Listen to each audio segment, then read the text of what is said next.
परमसुखदं केवलं ज्ञानमूर्तिं द्वन्द्वातीतं गगनसदृशं तत्त्वमस्यादिलक्ष्यम् एकं नित्यं विमलमचलं सर्वधी साक्षिभूतं भावातीतं त्रिगुणरहितं सद्गुरुं तन्नमामि वन्दे वन्दारुमन्दारम् इन्दुभूषणनन्दनम् अमन्दानन्दसन्दोह बन्धुरं सिन्धुराननम् इदं कविभ्यः पूर्वेभ्यः नमो वाकं प्रशास्महे वन्दे महिषतां वाणीम् अमृताम् आत्मनः कलाम् ज्ञानविज्ञानसम्पन्नं सर्वविद्याविशारदं श्रीरङ्गं सद्गुरुं वन्दे विजयश्रीविभूषितं नमः परमर्षिभ्यः नमः परमर्षिभ्यः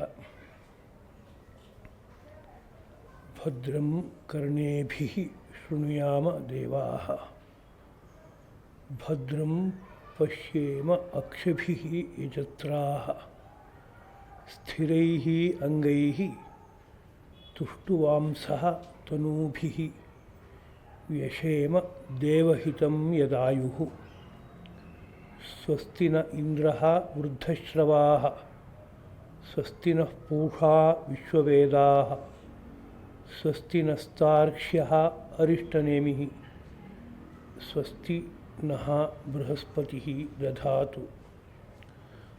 ओम शांति शांति शांति।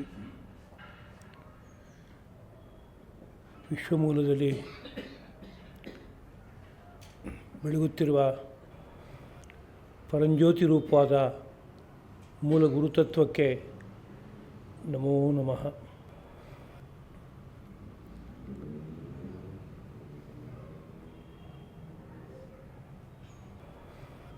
ಋಷಿ ಪರಂಪರೆಗೆ ಸಾಷ್ಟಾಂಗ ಪ್ರಣತಿಗಳು.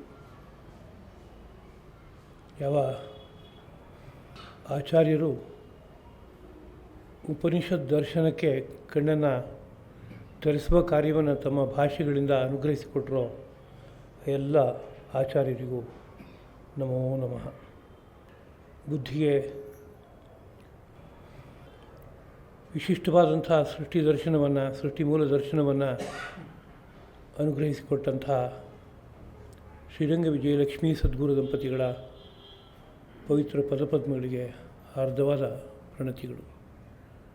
ಎಲ್ಲ ಸಹೃದಯರಾದ ಜಿಜ್ಞಾಸುಗಳಿಗೂ ಹಾರ್ದಿಕವಾದ ನಮನಗಳು. ಮುಂಡಕೋಪನಿಷತ್ ಶೀರ್ಷಿಕೆಯ 4ನೆಯ ಪಾಠವನ್ನು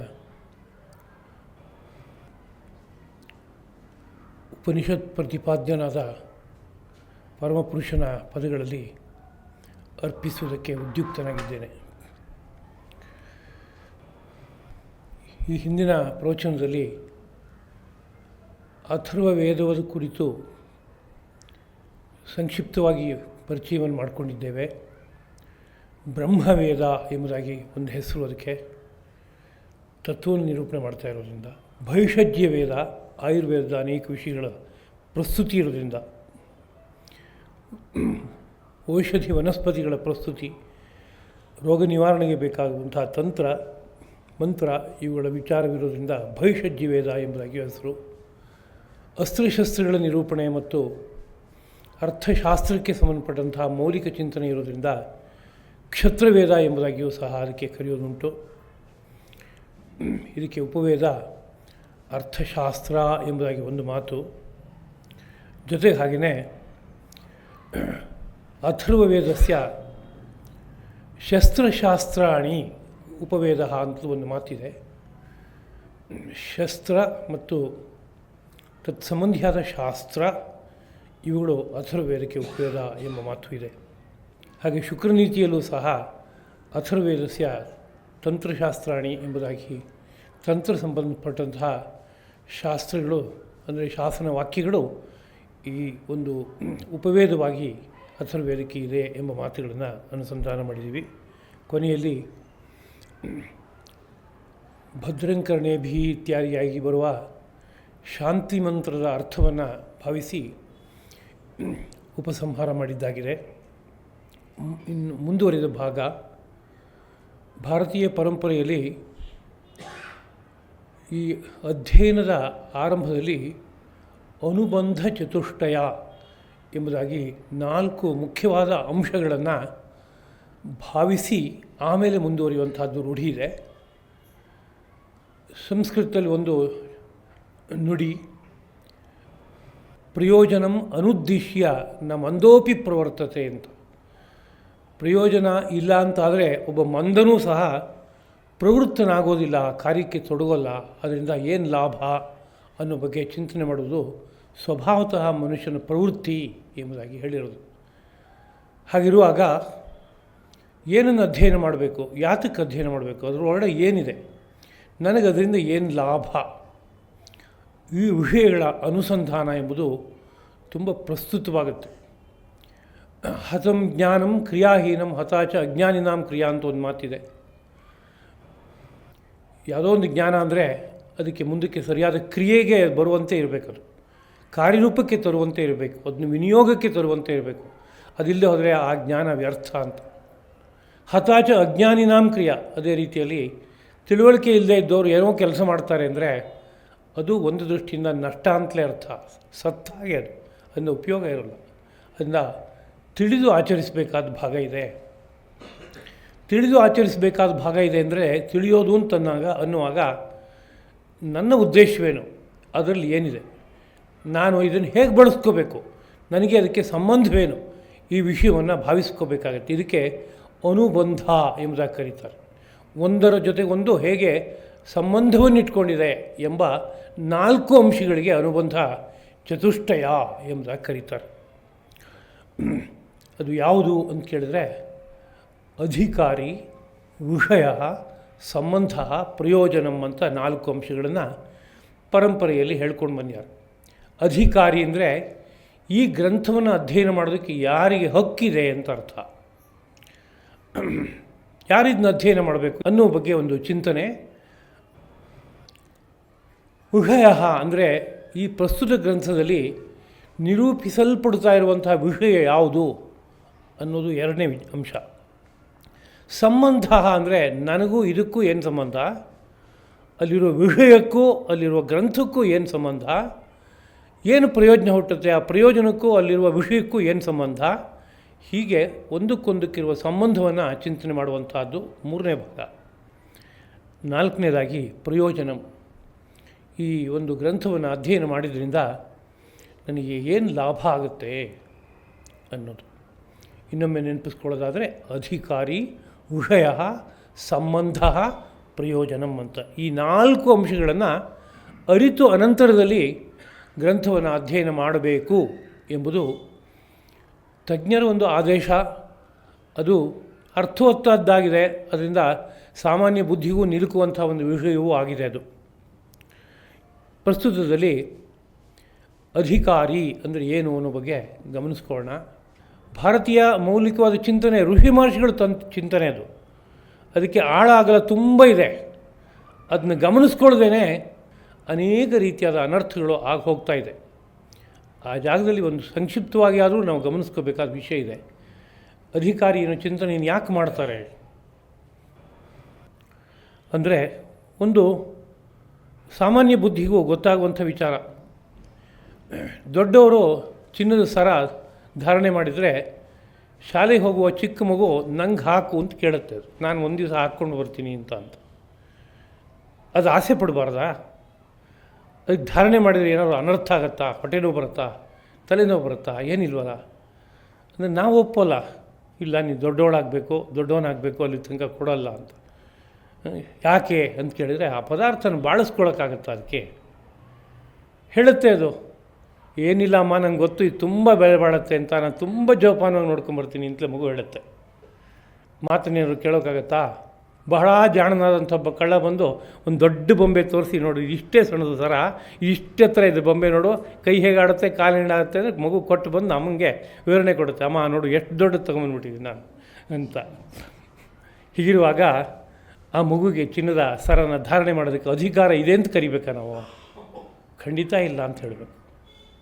ಅದೇ ರೀತಿಯಲ್ಲಿ ಬಹಳ ಚೆನ್ನಾಗಿರೋ ಕನ್ನಡಿ ಇದೆ ಒಂದು, ಕುರುಡ ನಂಗೆ ಬೇಕು ಅಂತ ಕೇಳ್ತಾನೆ. ಯಾಕೆಂದರೆ ಬೇರೆಯವ್ರು ಕೇಳಿದ್ರು ಎಲ್ಲ 4 ಜನ, ನಂಗೆ ಕನ್ನಡಿ ಬೇಕು ಅಂತ ಕೊಡಿ, ನಂಗೆ ಕನ್ನಡಿ ಬೇಕು ಅಂತ ಕೇಳಿದ್ರು. ಇವನು ಕುರುಡ ಅದು ನನಗೂ ಬೇಕು ಅಂತ ಕೇಳ್ತಾ ಇದ್ದಾನೆ. ಅಧಿಕಾರ ಇದೆ ಅಂತ ಹೇಳೋಣ, ಇಲ್ಲ ಅಂತ ಹೇಳಬೇಕು. ಅವನು ಅದನ್ನು ತೊಗೊಂಡು ಏನು ಮಾಡೋಕ್ಕಾಗತ್ತೆ? ಬೇರೆ ಕಡೆಯಲ್ಲಿ ಕೊಟ್ಟರೆ ಉಪಯೋಗ ಆಗುತ್ತೆ 10 ಜನಕ್ಕೆ, ಇಲ್ಲಿ ನಿಷ್ಪ್ರಯೋಜನ. ಹಾಗಿದ್ದಾಗ ಕನ್ನಡಿ ಒಳ್ಳೆಯ ಪದಾರ್ಥ ಹೌದು, ಅದರ ಕಣ್ಣಿದ್ದಾಗ ಮಾತ್ರ ಅದನ್ನು ಬಳಸೋಕೆ ಸಾಧ್ಯವಾಗುತ್ತೆ. ಅದೇ ರೀತಿಯಲ್ಲಿ ಗಮನಿಸಬೇಕಾದ ಭಾಗ ಇದೆ. ಒಬ್ಬ ಹುಚ್ಚ ಇದ್ದಾನೆ, ಅವನು ಕೇಳ್ತಾನೆ, ಯಾಕೋ ನೀನು ಖಡ್ಗ ಇಟ್ಕೊಂಡು ಓಡಾಡ್ತಾ ಇದೆಯಾ ಅಂತ. ಯಾವ ಕಾವಲುಗಾರ ಖಡ್ಗ ಇಟ್ಕೊಂಡಿಯಾನೆ. ಏನೋ ನಿಂದೊಬ್ಬಂದು ಹಕ್ಕಾದು, ಕೊಡು ಇಲ್ಲಿ ಖಡ್ಗಾನ ಅಂತ. ಇವನು ಹುಚ್ಚ. ಕೊಟ್ಟುಬಿಟ್ರೆ ಏನಾಗ್ಬೋದು ಹೇಳಿ? ಅಲ್ಲಿದ್ದ ಕಾವಲುಗಾರನ ಮೇಲೆ ಒಂದು ಸರಿ ತಿರುಗಿಸ್ತಾನೆ, ಇಲ್ಲೋರು ತನ್ನ ಮೇಲೆ ತಿರುಗಿಸ್ಕೊಂಡು ನೋಡ್ತಾನೆ ಏನಾಗುತ್ತೆ ಅಂತ. ಇಲ್ಲಪ್ಪ ಕೊಡೋಕ್ಕಾಗಲ್ಲ ಅಂತ ಹೇಳಲೇಬೇಕಾಗತ್ತೆ. ಸರ್ಕಾರ ಬಾಂಬ್ ಯಾವುದೋ ಇಟ್ಕೊಂಡಿದೆ, ಅದು ಯಾಕೆ ಸರ್ಕಾರನೇ ಇಟ್ಕೋಬೇಕು? ಒಬ್ಬೊಬ್ಬನಿಗೂ ಕೊಟ್ಟು ನೋಡಿ ಏನಾಗುತ್ತೆ ಅಂತ ಮುಂದೆ. ಅದು ಯಾಕೆ ಆ ಥರ ಪಕ್ಷಪಾತ? ಅಲ್ಲೆಲ್ಲ ನಮ್ಮ ಬುದ್ಧಿ ಸರಿಯಾಗಿ ಓಡುತ್ತೆ. ಯಾಕೆ ಓಡುತ್ತೆ ಅಂದರೆ ಆಗು ಹೋಗುಗಳು ಏನು ಅಂತ ಕಣ್ಣಿಗೆ ಕಾಣಿಸುತ್ತೆ. ಆಗು ಹೋಗುಗಳು ಏನು ಅನ್ನೋದು ಕಣ್ಣಿಗೆ ಕಾಣಿಸದೇ ಇರೋ ವಿಷಯದಲ್ಲಿ ನಮ್ಮ ತರ್ಕ ಮುಂದಕ್ಕೆ ಹೋಗಲ್ಲ. ಆಗ ಬುದ್ಧಿ ಏನೇನು ಅನಿಸುತ್ತೋ ಅದನ್ನೆಲ್ಲ ನಾವು ಆಡ್ಕೊಂಡು ಹೊರಡುವಂಥ ಪರಿಸ್ಥಿತಿ ಉಂಟಾಗುತ್ತೆ. ನಾವು ಪ್ರಾಚೀನ ಸಾಹಿತ್ಯದಲ್ಲಿ ಕಥೆಗಳನ್ನು ಕೇಳ್ತೀವಿ. ಭಸ್ಮಾಸುರ ವರ ತಗೊಂಡ ಅಂತ. ಏನು ವರ ತಗೊಂಡ? ಯಾರ ತಲೆ ಮೇಲೆ ಕೈ ಇಡ್ತೀನೋ ಅವನು ಸುಟ್ಟು ಭಸ್ಮವಾಗಬೇಕು ಅಂತ. ವರಕ್ಕೆ ಅಧಿಕಾರ ಇದೆಯಾ ಅವನಿಗೆ ನಿಜವಾಗ್ಲೂ ತೋಳಕ್ಕೆ? ತಪಸ್ಸೆ ಮಾಡಿದ್ದಾನೆ, ಈಶ್ವರ ಪ್ರತ್ಯಕ್ಷ ಆಗಿದ್ದಾನೆ ಸ್ವಾಮಿ, ಆದ್ದರಿಂದ ವರ ತಗೊಳ್ಳೋದು ಹಕ್ಕಿದೆ ಅಂತ ನಿಮ್ಮ ತರ್ಕನಾ? ವರ ಬಾಳಬೇಕೋ ಬಾಳಬಾರ್ದೋ ಅದ್ರ ಬಗ್ಗೆ ಯೋಚನೆ ಬೇಕೋ ಬೇಡೋ? ಹಾಗಾದರೆ ವರ ಮುಂದಕ್ಕೆ ಇವನಿಗೆ ಒಳ್ಳೆಯದನ್ನು ಉಂಟು ಮಾಡಬೇಕೋ ಉಂಟು ಮಾಡಬಾರ್ದು, ಹೇಗಾದರೂ ಇರಲಿ ಪರವಾಗಿಲ್ಲ ಅಂತ ಅಷ್ಟೇ ಆಲೋಚನೆ ಮಾಡಬೇಕೋ? ಇವನಿಗೆ ಒಳ್ಳೇದಾಗಬೇಕೋ? ಭಸ್ಮಾಸುರಂಗೆ ಏನಾಯಿತು ಕೊನೆಗೆ? ತೊಗೊಳ್ಳೋ ತನಕ ತೊಗೊಂಡ, ಈಶ್ವರನ ಒಲಿಸೋಕ್ಕೆ ಭಾರಿ ತಪಸ್ಸೆ ಮಾಡ್ದ. ಈಶ್ವರ ಪ್ರತ್ಯಕ್ಷನಾದಾಗ ಏನು ಬೇಕಪ್ಪ ನಿನಗೆ, ಯಾಕೋಸ್ಕರ ನಾನು ಪ್ರಾರ್ಥನೆ ಮಾಡಿದೆ ಅಂತ ಕೇಳಿದಾಗ, ಏನಿಲ್ಲ ಒಂದು ವರ ಬೇಕಾಗಿದೆ. ಏನು ಬೇಕು ಕೇಳು ಅಂತ ಹೇಳ್ದ. ಈಶ್ವರನಿಗೆ ಗೊತ್ತಿರಲ್ವೇ ಇವನೇನು ಕೇಳ್ತಾನೆ, ಮುಂದೇನಾಗುತ್ತೆ ಅಂತ ಗೊತ್ತಿದೆ. ಆದರೆ ಲೋಕಕ್ಕೊಂದು ಸರಿಯಾದಂತಹ ಉದಾಹರಣೆ ಕೊಡಬೇಕಲ್ಲ, ಹೀಗೆ ಮಾಡಿದ್ರೆ ಹೀಗಾಗುತ್ತೆ ಅಂತ ಅಸ್ತು ಅಂದ. ಆಮೇಲೆ ಅವನಿಗೆ ಬುದ್ಧಿ ಹೊಳಿತು, ಕೊಟ್ಟು ವರ ನಿಜವಾಗ್ಲೂ ಕೊಟ್ಟಿಯಾನೋ ಮೋಸ ಮಾಡಿದಾನೋ ಈಶ್ವರ ಅಂತ. ಅದು ಆಸುರಿ ಬುದ್ಧಿ. ಅಲ್ಲಿ ರಜಸ್ಸಿದೆ. ರಜಸ್ ಯಾವಾಗಲೂ ಸಂದೇಹವನ್ನು ತರುವಂಥ ಸ್ವಭಾವ ಉಳ್ಳದ್ದು. ಹಾಗೋ ಹೀಗೋ ಅಂತ. ಯಾಕೆಂದರೆ ಒಂದು ವಿಷಯದಲ್ಲಿ ಗಾಢ ಒಳಗಡೆ ಪ್ರವೇಶ ಮಾಡೋಕ್ಕೆ ಆ ರಜಸ್ ಬಿಟ್ಕೊಡಲ್ಲ. ಅರ್ಧ ಪ್ರವೇಶ ಮಾಡೋದ್ರೊಳಗಡೆ ಇನ್ನೊಂದು ಕಡೆಗೆ ತೊಗೊಂಡೋಗುತ್ತೆ. ಅದು ಚಾಂಚಲ್ಯವನ್ನು ಉಂಟು ಮಾಡುವಂಥ ಗುಣ ಅದು. ಅದರಿಂದ ಸಂದೇಹ. ಈಶ್ವರನ ಒಲಿಸ್ಕೊಳ್ಳೋ ತನಕ ಭಾರಿ ಶ್ರದ್ಧೆ. ಒಲಿದ ಆದಮೇಲೆ ಮಧ್ಯದಲ್ಲಿ ಒಂದು ಸರಿ ಸಂದೇಹ ತಲೆ ಹಾಕೋಯ್ತು. ಸಂದೇಹ ಬಂದಾಗ ಏನು ಮಾಡಬೇಕು? ಪರೀಕ್ಷೆ ಮಾಡಿ ಶೋಧನೆ ಮಾಡ್ಕೋಬೇಕಾದ ಕರ್ತವ್ಯ. ಅದರಿಂದ ಮುಂದಿನ ಸ್ಟೆಪ್ ಸರಿ ಇದೆ. ಬಾಯಿಲಿ ನಿನ್ನ ತಲೆ ಮೇಲೆ ಕೈ ಇಟ್ಟು ನಾನು ನೋಡಬೇಕು ಅಂತ ಕೇಳ್ದ ಈಶ್ವರನ ಅಲ್ವಾ. ಈಶ್ವರ ಓಡಬೇಕಾ ಬಂತು ಕೊನೆಗೆ, ಹೇಳ್ದೆ ಕೇಳ್ದೇನೆ ಅಲ್ವಾ. ಅಂದರೆ ವರನ ಬಳಸ್ಕೊಂಡ. ಆಮೇಲೆ ಮೋಹಿನಿ ರೂಪ ಧರಿಸಿ ವಿಷ್ಣು ಬಂದು ನಾನಾ ರೀತಿಯಾದ ನೃತ್ಯವನ್ನೆಲ್ಲ ಮಾಡ್ದ. ಆಮೇಲೆ ನೃತ್ಯ ಮಾಡ್ತಾ ಮಾಡ್ತಾ ಅವಳು ಒಂದು ಸರಿ ಕೈ ಎತ್ತಿ ಹಿಂಗೆ ಇಟ್ಕೊಂಡ್ಳು ಮೋಹಿನಿ. ಇವನು ಕೈ ಎತ್ತಿ ಇಟ್ಕೊಂಡ. ಅವನು ವರ ಕೇಳಬೇಕಾದ್ರೆ ನನ್ನ ತಲೆ ಮೇಲೆ ನಾನು ಕೈ ಇಟ್ಕೊಂಡು ನಾನು ಸುಟ್ಟೋಗಬಾರ್ದು ಅಂತ ಕೇಳೋದು ಮರ್ತೋಗಿದೆ. ಅದು ಆಸುರಿ ಬುದ್ಧಿನೇ ಅದು. ಅದನ್ನು ಕೇಳ್ಕೋಬೇಕಾಗಿತ್ತು. ನನ್ನನ್ನು ಬಿಟ್ಟು ಉಳಿದವರ ಮೇಲೆ ಅಥವಾ ನನಗೆ ಸಂಬಂಧಪಟ್ಟವರು ಇಷ್ಟು ಜನನ ಬಿಟ್ಟು ಬೇರೆ ಯಾರ ತಲೆ ಮೇಲೆ ಕೈ ಇಟ್ಟರು ಸುಟ್ಟು ಭಸ್ಮ ಆಗಬೇಕು ಅಂತ ವರ ಕೇಳ್ಕೋಬೇಕಾಗಿತ್ತು. ಆಸುರಿ ಬುದ್ಧಿ ಅನ್ನೋದು ಅದಕ್ಕೆ ಕರೆಯೋದು. ಅದರಿಂದ ವರ ಅನರ್ಥಕ್ಕೆ ಕಾರಣ ಆಗೋಯ್ತು, ತನ್ನ ಅಸ್ತಿತ್ವಕ್ಕೆ ಭಂಗಕ್ಕೆ ಕಾರಣ ಆಗೋಯ್ತು. ಹಾಗೆ ಇನ್ನೊಂದು ದೇವಿ ಭಾಗವತದಲ್ಲಿ ಒಂದು ಸಣ್ಣ ಪ್ರಕರಣ ಬರುತ್ತೆ. ಅರುಣ ಅಂತ ಒಬ್ಬ ಅಸುರ, ವಿಪ್ರಚಿತ್ತಿ ಎನ್ನುವ ವಂಶಕ್ಕೆ ಸೇರಿದವನು. ಅವನಿಗೆ ತುಂಬ ಯಾವುದೋ ರೀತಿಯಾದ ಸಂಕಲ್ಪ ಇತ್ತು. ದೀರ್ಘಕಾಲ ಗಾಯತ್ರಿ ಮಂತ್ರವನ್ನು ಕುರಿತು ಅನುಷ್ಠಾನ ಮಾಡ್ದ. ದೀರ್ಘಕಾಲ ಅನುಷ್ಠಾನ ಮಾಡಿದಾಗ ಬ್ರಹ್ಮನ ಮುಖ ಕುಹರದಿಂದ ಗಾಯತ್ರಿ ಹುಟ್ಟಿ ವೇದವಾಗಿ ಲೋಕದಲ್ಲೆಲ್ಲ ವಿಸ್ತಾರಗೊಂಡಿದೆ ನಾನಾ ವಿದ್ಯೆಯಾಗಿ ಅಂತ ಪುರಾಣ ಇತಿಹಾಸಗಳು ಸಾರುತ್ತವೆ. ಗಾಯತ್ರಿಗೆ ಪ್ರಧಾನವಾದ ಉಗಮಸ್ಥಾನ ಚತುರ್ಮುಖ ಬ್ರಹ್ಮ. ಚತುರ್ಮುಖ ಬ್ರಹ್ಮ ಪ್ರತ್ಯಕ್ಷನಾದ. ಏನಪ್ಪ ಆಗಬೇಕಾಗಿದೆ ನೀನು, ಯಾತಕ್ಕೆ ಈ ಥರ ನಿರಂತರವಾಗಿ ಜಪ ಮಾಡ್ತಾ ಇದೆಯಲ್ಲ ಅಂತ. ಇಲ್ಲ, ನನಗೊಂದು ವರ ಬೇಕಾಗಿದೆ ಅಂತ. ಯಾವಾಗ ಸಾಧನೆ ಮಾಡಾಯಿತೋ, ಯಾವಾಗ ಪ್ರತ್ಯಕ್ಷನೂ ಆಗಾಯಿತು, ಆಮೇಲೆ ಕೇಳಿದಾಗ ವರ ಕೊಡೋಲ್ಲ ಅಂತ ಹೇಳೋಕ್ಕೆ ಬರೋಲ್ಲ. ದೇವತೆಗಳೆಲ್ಲ ಭಕ್ತ ವತ್ಸಲರು ಅವರು. ಅಂದರೆ ವರ ಕೊಟ್ಟು ಪೇಚಿಗೆ ಸಿಹಾಕ್ಕೊಂಡಲ್ಲ ಅಂತ ಅಂದ್ಕೋಬಾರ್ದು. ಪೇಚಿಗೆ ಸಿಹಾಕ್ಕೊಳ್ಳೋದಾದರೆ ಅವರು ದೇವರು ಆಗ್ತಾ ಇರಲಿಲ್ಲ. ಪೇಚಿಗೆ ಸಿಹಾಕಿಸ್ತಾರೆ, ಆದರೆ ನಿನ್ನ ನಡೆ ಏನು ಅಂತ ಮನದಟ್ಟು ಮಾಡಿ ಆಮೇಲೆ ಪೇಚಿಗೆ ಸಿಹಾಕಿಸ್ತಾರೆ. ಆ ಬುದ್ಧಿ ಮತ್ತೆ ಇದೆ ಅವರಿಗೆ. ಏನು ಬೇಕಪ್ಪ ಅವರ, ನನ್ನನ್ನು ಯಾರೂ ಇಲ್ಲಿ ಗೆಲ್ಲಬಾರ್ದು, ನಾನು ಅಜೇಯನಾಗಬೇಕು ಎಂಬುದಾಗಿ. ಅಜೇಯ ಅಂದರೆ ನನ್ನನ್ನು ಗೆಲ್ಲೋರು ಯಾರೂ ಇರಬಾರ್ದು, ಹಾಗೆ ನನಗೆ ವರವನ್ನು ಕೊಡುವಂಥ ಅಂತ. ಬ್ರಹ್ಮ ಅಸ್ತು ಅಂದ. ಆಗಲೇಪ್ಪ, ಅನುಭವಿಸ್ಕೋ, ಏನೂ ತೊಂದರೆ ಇಲ್ಲ ಅಂತ. ವರ ಸಿಕ್ಕಿದ್ದೇ ತಡ ದೇವತೆಗಳ ಮೇಲೆ ನಿರಂತರವಾಗಿ ಆಕ್ರಮಣ ಮಾಡೋಕ್ಕೆ ಶುರು ಮಾಡಿದೆ. ಎಲ್ಲೆಲ್ಲಿ ನೋಡಿದರು. ಯಾಕೆಂದರೆ ಯಾರೂ ನನ್ನನ್ನು ಗೆಲ್ಲೋಕ್ಕೆ ಸಾಧ್ಯ ಇಲ್ಲ ಅಂತ ವರ ಬಂದಾಗಿದೆ. ಇನ್ನು ಭಯಪಡಬೇಕಾದ್ದು ಏನಿದೆ, ಏನೂ ಇಲ್ಲ ಅಂತ. ಪರಿಣಾಮ ಒಟ್ಟು ದೇವತೆಗಳಿಗೆ ನೆಮ್ಮದಿಯೇ ಇಲ್ಲ ಅಂತ. ಎಷ್ಟೊತ್ತಿಗೆ ಅವನು ಬಂದು ಆಕ್ರಮಣ ಮಾಡ್ತಾನೋ ಸೋಲು ಕಟ್ಟಿಟ್ಟಿದ್ದು, ಗೆಲುವು ಇಲ್ಲವೇ ಇಲ್ಲ. ಭಾಳ ದೊಡ್ಡ ಸಮಸ್ಯೆ ಎದ್ದೋಯ್ತು. ಕೊನೆಗೆ ಎಲ್ಲರೂ ಹೋಗಿ ಬೃಹಸ್ಪತ್ಯಾಚಾರ್ಯರನ್ನು ಪ್ರಾರ್ಥನೆ ಮಾಡಿಕೊಂಡ್ರಂತೆ. ದೇವತೆಗಳಿಗೆಲ್ಲ ಪುರೋಹಿತರು ಮತ್ತು ಮಾರ್ಗದರ್ಶಿಗಳು. ಪುರೋಹಿತ ಅನ್ನೋ ಪದವು ಮಾರ್ಗದರ್ಶಿ ಅನ್ನೋ ಅರ್ಥದಲ್ಲೇ ಇದೆ. ಪ್ರತಿಯೊಬ್ಬನಿಗೂ ಎಲ್ಲ ರೀತಿಯಲ್ಲೂ ಹಿತವನ್ನು ಕೋರುವಂಥ ವ್ಯಕ್ತಿ, ಹಿತವನ್ನು ದರ್ಶನ ಮಾಡಿಸುವಂಥ ವ್ಯಕ್ತಿ ಪುರೋಹಿತ. ಆದ್ದರಿಂದ ಬೃಹಸ್ಪತ್ಯಾಚಾರ್ಯರಲ್ಲಿ ಹೋಗಿ ಪ್ರಶ್ನೆ ಮಾಡಿದಾಗ ಬೃಹಸ್ಪತ್ಯಾಚಾರ್ಯರು ಯೋಚನೆ ಮಾಡ್ತೀನಿ, ಏನಾದ್ರು ಒಂದು ಉಪಾಯ ಮಾಡಬೇಕೀಗ. ಯಾವುದೇ ರೀತಿಯಲ್ಲೂ ಸೆಣಸೋಕ್ಕೆ ಹೋಗಬಾರ್ದು, ನೇರವಾಗಿ ಗೆಲ್ಲೋಕ್ಕೆ ಸಾಧ್ಯನೇ ಇಲ್ಲ. ಕಾರಣ ವರ ಕೊಟ್ಟು ವರ ಕೆಲಸ ಮಾಡಿಯೇ ಮಾಡುತ್ತೆ, ಅದು ವಾಪಸ್ ತೊಗೊಳಕ್ಕೆ ಬರೋಲ್ಲ. ಅಂದರೆ ಉಪಾಯಾಂತರವನ್ನು ಯೋಚನೆ ಮಾಡಬೇಕು ಅಂತ ಹೋದನಂತೆ. ಏನು ಮಾಡ್ದ ಅಂದರೆ ಸೀದಾ ಹೋಗಿ ಅರುಣನ ಜೊತೆಗೆ ಸ್ನೇಹ ಬೆಳೆಸ್ಕೊಳ್ಳೋಕೆ ಶುರು ಮಾಡ್ದ. ವಿಶ್ವಾಸ, ನಾನು ನೀನು ಎಲ್ಲ ಒಂದೇ ಗುಂಪಿಗೆ ಸೇರಿದವರು, ಯಾಕೆ ಪರಸ್ಪರ ನಿಮಗೆ ವಿರೋಧ ಅಂತ ಯುಕ್ತಿಯ ಮಾತುಗಳನ್ನು, ಬುದ್ಧಿವಂತಿಕೆ ಮಾತುಗಳನ್ನು ಆಡ್ತಾ ನಾನು ನೀನು ಸ್ನೇಹಿತರು. ಯಾಕೆ ಗೊತ್ತಾ, ನೀನು ಜಪ ಮಾಡೋದು ಗಾಯತ್ರಿ ಮಂತ್ರವೇ, ನಾನು ಜಪ ಮಾಡುವುದು ಗಾಯತ್ರಿ ಮಂತ್ರ. ಇಬ್ಬರಿಗೂ ಒಂದರೇ ಮಂತ್ರ ಆಗಿರುವಾಗ ನಾವು ಪರಸ್ಪರ ಸಖ್ಯ ಸ್ನೇಹ ನಮ್ಮಲ್ಲಿ ಇರಬೇಕಲ್ವೇ ಅಂತ ಒಂದು ಬೀಜನ ಬಿತ್ತಿದ. ಒಡಕು ಬುದ್ಧಿ ಅವನಿಗೆ, ಆಸುರಿ ಬುದ್ಧಿ. ದೇವತೆಗಳು ಎಷ್ಟಂದರೂ ಶತ್ರುಗಳು, ಅವರು ಜಪ ಮಾಡುವ ಗಾಯತ್ರಿ ಮಂತ್ರವನ್ನು ನಾನು ಜಪ ಮಾಡಬೇಕಾ ಅಂತ ಕೂಡಲೇ ಒಂದು ವಿಷ ಬೀಜ ಬಿತ್ತಲ್ಲ ಒಳ್ಳೆ. ಗಾಯತ್ರಿ ಬಗ್ಗೆ ತಾತ್ಸಾರ ಬುದ್ಧಿ ಬಂದಾಯಿತು. ದೇವತೆಗಳು ಜಪ ಮಾಡುವಂಥ ಗಾಯತ್ರಿ ನಾನು ಜಪ ಮಾಡೋದೆ, ನಾನು ಮಾಡಲ್ಲ. ನಿಧಾನಕ್ಕೆ ಶ್ರದ್ಧೆ ಪೂರ್ತಿ ಕಳಚೋಯ್ತು. ಶ್ರದ್ಧೆ ಕಳಚಿದ ಕೂಡಲೇ, ಪುರಶ್ಚರಣೆ ಹೋದ ಕೂಡಲೇ ಗಾಯತ್ರಿಯಿಂದ ಯಾವ್ಯಾವ ರೀತಿಯಾದ ಅನುಕೂಲತೆ ಆಗಿತ್ತೋ ಒಂದೊಂದೇ ಅಷ್ಟು ಕಳಚಿ ಹೊರಟೋಯ್ತು. ಪೂರ್ತಿ ಬಲಹೀನನಾಗಿ ಹೋದ ಸಂಪೂರ್ಣವಾಗಿ. ಆಗ ದುರ್ಗಾದೇವಿಯನ್ನು ಪ್ರಾರ್ಥನೆ ಮಾಡಿಕೊಂಡ್ರಂತೆಲ್ಲ, ನೀನೀಗ ಸಂಹಾರ ಮೂರ್ತಿಯಾಗಿ ಹೇಗಾದರೂ ಮಾಡಿ ಆ ಹಸುರನನ್ನು ಸಂಹಾರ ಮಾಡಬೇಕು ಅಂತ. ಆಕೆ ರೌದ್ರಾಕಾರವನ್ನು ಧರಿಸಿ ಹೋಗ್ಬೋದಿತ್ತು, ಹಾಗೆ ಹೋಗಲಿಲ್ಲ. ದುಂಬಿಯ ವೇಷವನ್ನು, ನೂರಾರು ದುಂಬಿಗಳ ವೇಷವನ್ನು ಹಾಕ್ಕೊಂಡು ಹೋಗಿ ಕಚ್ಚಿ ಕೊಂದು ತಿಂದುಬಿಟ್ಟು ಅಂತ. ಇಲ್ಲಿ ನೋಡಿ, ಆ ಪುರಾಣ ರಚನೆ ಮಾಡಬೇಕಾದ್ರೆ ಬುದ್ಧಿವಂತಿಕೆ ಎಷ್ಟಿದೆ ಅಂತ. ಅವಳು ಭೀಕರವಾದ ವೇಷವನ್ನು ಧರಿಸಿ ಸಿಂಹವಾಹಿನಿಯಾಗಿ ಆಯುಧಗಳನ್ನು ಧರಿಸಿ ಯುದ್ಧಕ್ಕೆ ಹೋದ್ಲು ಅಂತ ಹೇಳ್ಬೋದಿತ್ತು. ಹಂಗೇನು ಹೇಳಲಿಲ್ಲ.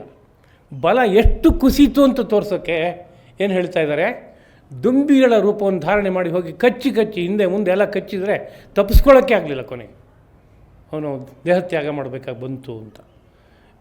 ತಾತ್ಪರ್ಯ ಏನು ಅಂತ ಕೇಳಿದರೆ, ವರ ಸಿಕ್ಕಬೋದು, ಆದರೆ ಆ ವರನ ಬಾಳಿಸ್ಕೊಳ್ಳೋಕ್ಕಾಗತ್ತಾ, ಅದರ ವಿಪರಿಣಾಮ ಏನೇನಾಗ್ಬೋದು, ಇದಿಷ್ಟನ್ನು ಆಲೋಚನೆ ಮಾಡಬೇಕಲ್ವೇ. ಅದರಿಂದ ಅಧಿಕಾರ ಅನ್ನೋ ವಿಚಾರವನ್ನು ಕುರಿತು ಸ್ಪಷ್ಟವಾಗಿ ಅನುಸಂಧಾನ ಮಾಡಬೇಕಾಗಿ ಜವಾಬ್ದಾರಿ ಇದೆ. ಲೋಕದಲ್ಲಿ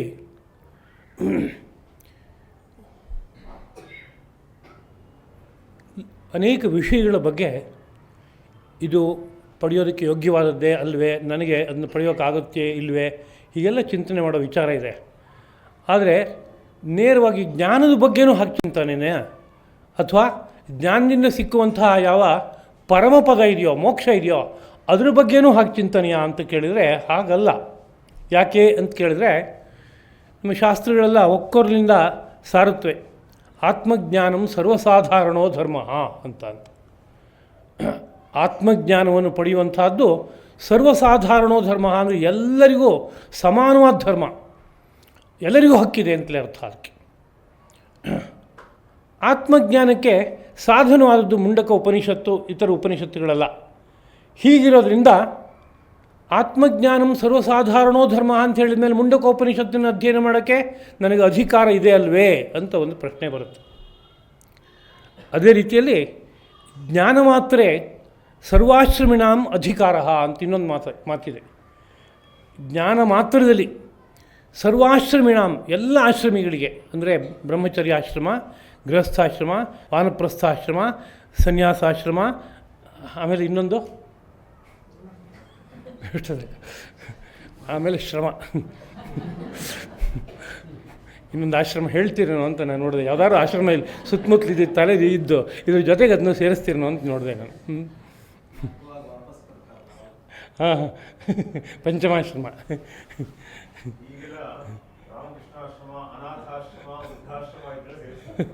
ಅಲ್ಲ, ಅವೆಲ್ಲ ತಲೆಯಲ್ಲಿ ಆಡ್ತಾ ಇರ್ಬೋದು ಅಂತ ನೋಡಿದೆ, ಆಡ್ತಾ ಇಲ್ಲ.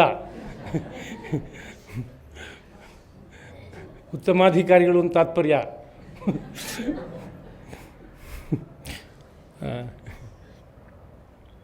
ಸರ್ವಾಶ್ರಮಿಣ 4 ಆಶ್ರಮ ಜನಗಳಿಗೆ ಜ್ಞಾನ ಮಾತ್ರದಲ್ಲಿ ಅಧಿಕಾರ ಇದೆ ಅನ್ನೋ ರೀತಿಯಾದ ಮಾತು ಇದೆ. ಇದ್ರ ಜೊತೆಗೆ ಮಾನವ ಅನ್ನೋ ಶಬ್ದವನ್ನೇ ವಿವರಿಸಿ ಹೇಳುವಾಗ ಅದು ಒಂದು ನಿರ್ದಿಷ್ಟವಾದ ಧಾತುವಿನಿಂದ ರೂಪಿತವಾಗಿದೆ.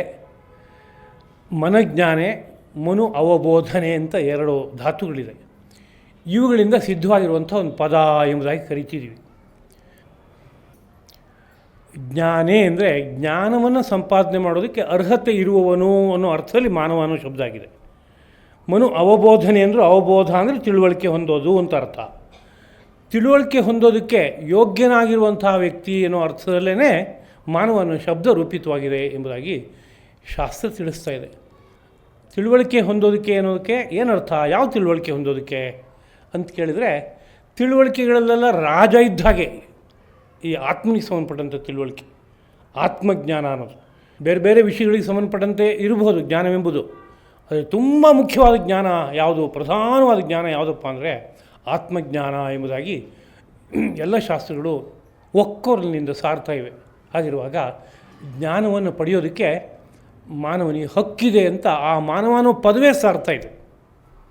ಹೀಗಿರುವಾಗ ಈ ಮುಂಡಕವನ್ನು ಯಾಕೆ ಅಧ್ಯಯನ ಮಾಡಬಾರ್ದು ಎಲ್ಲರೂ ಕೂಡ ಅಂತ ಪ್ರಶ್ನೆ ಹಾಕಿದರೆ, ಇನ್ನೊಂದು ಸ್ವಲ್ಪ ಆಲೋಚನೆ ಮಾಡಬೇಕಾದ್ದಿದೆ ಎಂಬುದಾಗಿ ಹೇಳ್ತಾರೆ. ಅದಕ್ಕೆ ಪೂರ್ವದಲ್ಲಿ ಜ್ಞಾನವನ್ನು ಪಡೆಯೋದಕ್ಕೋಸ್ಕರವಾಗಿ ಸಾಧನೆಗಳನ್ನು ಹೇಳುವಾಗ ಭಗವದ್ಗೀತೆ ಏನು ಹೇಳುತ್ತೆ, 3 ಯೋಗ ಮಾರ್ಗಗಳನ್ನು ಪ್ರಧಾನವಾಗಿ ನಿರೂಪಣೆ ಮಾಡುತ್ತೆ. ಜ್ಞಾನಯೋಗ, ಕರ್ಮಯೋಗ, ಭಕ್ತಿಯೋಗ ಅಂತ. ಒಂದೇ ಮಾರ್ಗವನ್ನು ಹೇಳಲಿಲ್ಲ. ಇವು 3 ರಾಜಮಾರ್ಗಗಳು. ಇವುಗಳ ಒಳಗಡೆ ಶಾಖೆ ಉಪಶಾಖೆಗಳು ನಾನಾ ತರಹ ಇದೆ, 100 ಮಾರ್ಗಗಳಿದೆ. ಆ 100 ಮಾರ್ಗಗಳಷ್ಟು ಕೂಡ ಈ 3ರಲ್ಲಿ ಅಂತರ್ಹಿತವಾಗುತ್ತೆ. ಜ್ಞಾನಯೋಗ, ಕರ್ಮಯೋಗ, ಭಕ್ತಿಯೋಗ ಅಂತ 3 ಮಾರ್ಗವನ್ನು ಯಾಕೆ ಹೇಳಿದರು? ಎಲ್ಲರೂ ಮಾನವರು ಅಂತಂದಾಗ ಒಂದು ಮಾರ್ಗ ಇದ್ದರೆ ಸಾಕು, ರಾಜಮಾರ್ಗ. 3 ಮಾರ್ಗ ಹೇಳಬೇಕಾದ್ರೆ ಇಲ್ಲೇನೋ ಅಧಿಕಾರ ಸಂಪತ್ತು ಅನ್ನೋ ವಿಚಾರ ಬಂತು ಅನ್ನೋದನ್ನ ಜ್ಞಾಪಿಸುತ್ತೆ. ಏನು ಜ್ಞಾಪಿಸ್ತಾ ಇರಬಹುದು ಅಂತ ಕೇಳಿದರೆ, ಯೋಗಶಾಸ್ತ್ರದ ಹಿನ್ನೆಲೆಯಲ್ಲಿ ತೊಗೊಂಡು ಆಲೋಚನೆ ಮಾಡೋದಾದರೆ, ನಾನು ದೀರ್ಘಕಾಲ ಅಧ್ಯಯನ ಮಾಡಿದ ಯೋಗಶಾಸ್ತ್ರ, ಅದರಿಂದ ನನ್ನ ಬುದ್ಧಿ ಯಾವ ವಿಷಯವನ್ನು ವಿಶ್ಲೇಷಣೆ ಮಾಡೋಕ್ಕೆ ಹೊರಟರು ಯೋಗಶಾಸ್ತ್ರದ ಕಣ್ಣಿನಿಂದ ನೋಡೋದಕ್ಕೆ ಇಷ್ಟಪಡುತ್ತೆ. ಕೆಮಿಸ್ಟ್ರಿ ಓದೋನೋ ಯಾವ ವಿಷಯ ವಿಶ್ಲೇಷಣೆ ಮಾಡೋಕ್ಕೆ ಹೊರಟರು ಕೆಮಿಸ್ಟ್ರಿಯ ಆ್ಯಂಗಲ್ನಲ್ಲೇ ನೋಡ್ತಾನೆ. ಫಿಸಿಕ್ಸ್ ಓದೋನು ಆ ಆ್ಯಂಗಲ್ನಲ್ಲಿ ನೋಡ್ತಾನೆ. ಹಾಗೆ ಮನುಷ್ಯನಿಗೆ ಇರುವಂಥ ಒಂದು ಸ್ವಭಾವ ಅದು. ಅದರಿಂದ ನನ್ನ ವಿಶೇಷ ಪರಿಶ್ರಮ ಯೋಗಶಾಸ್ತ್ರಕ್ಕೆ ಸಂಬಂಧಪಟ್ಟಿದ್ದಾದ್ರಿಂದ ಯೋಗಶಾಸ್ತ್ರ ಏನು ಹೇಳುತ್ತೆ ಅಂತ ಕೇಳಿದ್ರೆ, ಎಲ್ಲರ ಮೈಯೂ ಎಲ್ಲ ಪದಾರ್ಥಗಳ ಸ್ವರೂಪವು ಸತ್ವರಜಸ್ ತಮಸ್ಸಿನಿಂದ ರೂಪಿತವಾಗಿದೆ ಎಂಬುದಾಗಿ ಹೇಳುತ್ತೆ. ಸತ್ವಗುಣ, ರಜೋಗುಣ, ತಮೋಗುಣ. ಸತ್ವಾನು ಶಕ್ತಿ, ರಜಸ್ಸೆಂಬ ಶಕ್ತಿ, ತಮಸ್ಸೆಂಬ ಶಕ್ತಿ, ಈ ಮೂರು ಶಕ್ತಿಗಳು ಬೇರೆ ಬೇರೆ ಪ್ರಮಾಣದಲ್ಲಿ ಸೇರಿ ಇಡೀ ವ್ಯಕ್ತಿತ್ವಗಳೆಲ್ಲ ರೂಪಿತವಾಗಿದೆ, ಈ ಪದಾರ್ಥಗಳೆಲ್ಲ ರೂಪಿತವಾಗಿದೆ. ಸಮಗ್ರ ಸೃಷ್ಟಿಯು ಈ ಮೂರರ ಒಂದು ವಿಶೇಷವಾದ ಸಮಾವೇಶದಿಂದ ಆಗಿದೆ ಎಂಬುದಾಗಿ ಕರೀತಾ ಇದ್ದಾರೆ. ಅದರಲ್ಲಿ ಸತ್ವದ ಪ್ರಮಾಣ ಜಾಸ್ತಿ ಇದ್ದಾಗ ಅವನನ್ನು ಸಾತ್ವಿಕ ಎಂಬುದಾಗಿ ಕರೀತಾರೆ. ರಜಸ್ಸಿನ ಪ್ರಮಾಣ ಜಾಸ್ತಿ ಇದ್ದಾಗ ರಾಜಸಿಕ ಅಂತ ಕರೀತಾರೆ.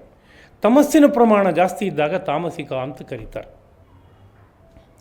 ಯೋಗದ ಗ್ರಂಥಗಳು ಹೇಳುತ್ತವೆ, ಜ್ಞಾನಯೋಗ ಅಂತ ಏನಿದೆ ಆ ಜ್ಞಾನಯೋಗಕ್ಕೆ ಸತ್ವಪ್ರಧಾನವಾದ ವ್ಯಕ್ತಿತ್ವಗಳು ಅಧಿಕಾರಿ ಎಂಬುದಾಗಿ ಕರೆಯುತ್ತವೆ.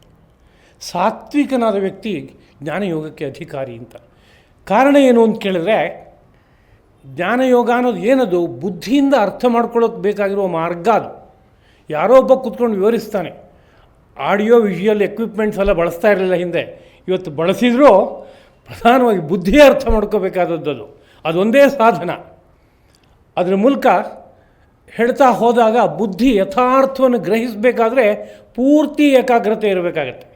ಒಂದು ವಾಕ್ಯ ಗಮನಿಸೋಷ್ಟೊತ್ತಿಗೆ ನನ್ನ ಮನೆ ನೆನಪಾಯಿತು ಮಧ್ಯದಲ್ಲಿ. ಅಂದರೆ ಮುಂದಿನ ವಾಕ್ಯ ಅರ್ಥ ಆಗಲ್ಲ, ಮುಂದಿನ ವಾಕ್ಯ ಭಿನ್ನಾರ್ಥವನ್ನು ಕೊಡುತ್ತೆ, ದಿಕ್ಕು ತಪ್ಪಿಸ್ಬಿಡುತ್ತೆ. ಅದರಿಂದ ಪೂರ್ತಿ ವಿಷಯವನ್ನು ಕೇಳೋ ತನಕ ಸಮಾಧಾನವಾಗಿದ್ದು ಒಂದೇ ಒಂದು ವಿಷಯ ಆ ಕಡೆ ಈ ಕಡೆ ಹೋಗದೇ ಇರುವಂಥ ಅರ್ಥ ಮಾಡ್ತಾ ಹೋಗೋದಾದರೆ ಏನು ಹೇಳಿದರು ಇವರು ಅಂತ ಪೂರ್ತಿ ಗ್ರಹಿಸೋಕ್ಕಾಗತ್ತೆ. ಇಲ್ಲೋರು ಆಗಲ್ಲ. ಅದೇ ರಜೋಗುಣ ಜಾಸ್ತಿ ಇದೆ ಅಂತಂದರೆ ಎರಡು ಮಾತು ಕೇಳುವಾಗ ಆಸಕ್ತಿಯಿಂದ ಕೇಳ್ತಾ ಇದ್ದೀನಿ ಅಂತ ಸಂಕಲ್ಪ ಮಾಡಿ ಕೂತರು, ಎರಡು ಮಾತು ಮುಗಿಯುವಾಗ ಅಲ್ಲಿ ಯಾವುದೋ ಒಂದು ವಿಷಯ ಬಂತು. ಪುರುಷರು ಸ್ತ್ರೀಯರು ಅಂತ ಅಂದ್ಕೂಡಲೇ ಇವನಿಗೆ ಯಾರ್ಯಾರೋ ಪುರುಷರು ನೆನಪಾಗೋಕ್ಕೆ ಶುರುವಾಯಿತು, ಅದನ್ನೆಲ್ಲ ನೆನಪಿಸ್ಕೋತಾನೆ. ಸ್ತ್ರೀಯರು ಅಂದಾಗ ಇನ್ನೇನೋ ನೆನಪಾಗೋಕ್ಕೆ ಶುರುವಾಗ್ಬಿಟ್ಟಿದೆ. ಅಂದರೆ ತಾತ್ಪರ್ಯ ಚಿತ್ತ ಚಾಂಚಲ್ಯ ಇದೆ ಅಂತ. ಹಾಗಿದ್ದಾಗ ಈ ಜ್ಞಾನಯೋಗಕ್ಕೆ ಅಧಿಕಾರ ಪೂರ್ಣವಾಗಿ ಬರೋಲ್ಲ, ಅಂಶತಃ ಬರುತ್ತೆ ಅನ್ನೋ ಸಂದರ್ಭ ಇರೋದ್ರಿಂದ ಜ್ಞಾನಯೋಗಕ್ಕೆ ಪರಮ ಸಾತ್ವಿಕರು ಅಧಿಕಾರಿಗಳು ಎಂಬ ಮಾತು ಬಂದಿದೆ. ಆದರೆ ರಾಜಸಿಕರಿದಾರಲ್ಲ, ಅವ್ರ ಪರಿಸ್ಥಿತಿ ಏನು ಹೇಳಿ? ಬ್ರಹ್ಮ ನೀನು ಹುಟ್ಟಿಸ್ಬೇಕಾದ್ರೆ ಎಲ್ಲರನ್ನೂ ಸಾತ್ವಿಕರನ್ನಾಗೆ ಹುಟ್ಟಿಸ್ಬೇಕಾಗಿತ್ತು, ರಾಜಸಿಕರನ್ನು ಹುಟ್ಟಿಸ್ಬಿಟ್ಟಿದೆಯಲ್ಲ, ಏನು ಕಥೆ ಅಂತ ಕೇಳಿದರೆ ಏನು ಯೋಚನೆ ಮಾಡಬೇಡಿ, ನಿಮಗೂ ಒಂದು ಮಾರ್ಗ ಇದೆ. ಏನಪ್ಪ ಅಂದರೆ ಕರ್ಮಯೋಗ. ಕರ್ಮಯೋಗದಲ್ಲಿ ಕೈ ಈ ಕಡೆ ಎತ್ತು, ಅದನ್ನ ಎತ್ಕೋ, ಈ ಕಡೆ ಇದನ್ನ ಕೊಡು, ಬಾಯಿನಲ್ಲಿ ಒಂದು ಮಂತ್ರ ಹೇಳು, ಮನಸ್ಸಿನಲ್ಲಿ ಒಂದು ಚಿಂತನೆ ಮಾಡು, ಕಣ್ಣು ಆ ಕಡೆ ಹೊರಡಿಸು. ಇದನ್ನೆಲ್ಲ ಮಾಡ್ಕೋತ ಒಂದು ಮಾರ್ಗ ಅಲ್ವಾ ಅದು ಕರ್ಮಯೋಗ ಅಂದರೆ? ಕರ್ಮಯೋಗ ಅನ್ನೋದು ಯಾವ ಥರ ಇರುತ್ತೆ? ಮನೆಯಿಂದ ಹೊರಟು 50 ಕಿಲೋಮೀಟ್ರ್ 100 ಕಿಲೋಮೀಟ್ರ್ ದೂರ ಹೋಗಿ ಈಗ ಮನೆಗೆ ಹಿಂದಕ್ಕೆ ಹೋಗಬೇಕು ಅಂತ ಕೇಳಿದರೆ ಅವನಿಗೆ ಏನು ಹೇಳಬೇಕು? ನೀನು 50 ಕಿಲೋಮೀಟ್ರ್ವರೆಗೆ ನಡ್ಕೊಂಡು ಆ ಕಡೆ ಹೋಗಿದ್ಯಪ್ಪ, ಅದೇ 50 ಕಿಲೋಮೀಟ್ರ್ ಹಿಂದಕ್ಕೆ ನಡ್ಕೊಂಡು ಬಾ, ನಿನ್ನ ಮನೆ ಸಿಗುತ್ತೆ ಅಂತ. ಅದೇನದು? ಹೋಗುವಾಗಲೂ ಕರ್ಮದ ಕಾರಣದಿಂದ ಅಷ್ಟು ದೂರ ಹೋಗಿದ್ದಾನೆ, ಕೈಕಾಲು ಹೀಗೆ ಅಂತ ಅಂದ್ಕೊಂಡು ಆ ಕಡೆ ಈ ಕಡೆ ನೋಡ್ಕೊಟ್ಟು ಹೋಗಿದ್ದಾನೆ. ಹಿಂತಿರುಗಿ ಬರಬೇಕಾದ್ರೂ ಅದೇ ಕರ್ಮವನ್ನೇ ಬಳಸ್ಕೊಂಡು ಹಿಂದಕ್ಕೆ ಬಂದು ತಲುಪಬೇಕಾಗತ್ತೆ. ಅವನಿಗೆ ಕರ್ಮಯೋಗವೇ ಪ್ರಧಾನವಾದಂಥ ಅಧಿಕಾರ. ಅದನ್ನೇ ಅವಲಂಬಿಸಬೇಕಾಗತ್ತೆ. ಬೇರೆ ಇನ್ನೊಂದು ಅವಲಂಬಿಸಿದರೆ ಆಗೋದಿಲ್ಲ. ಅವನಿಗೆ ಸಂತೋಷ ಪಡ್ತಾನೆ, ಅದರಲ್ಲಿ ಆನಂದವಾಗುತ್ತೆ.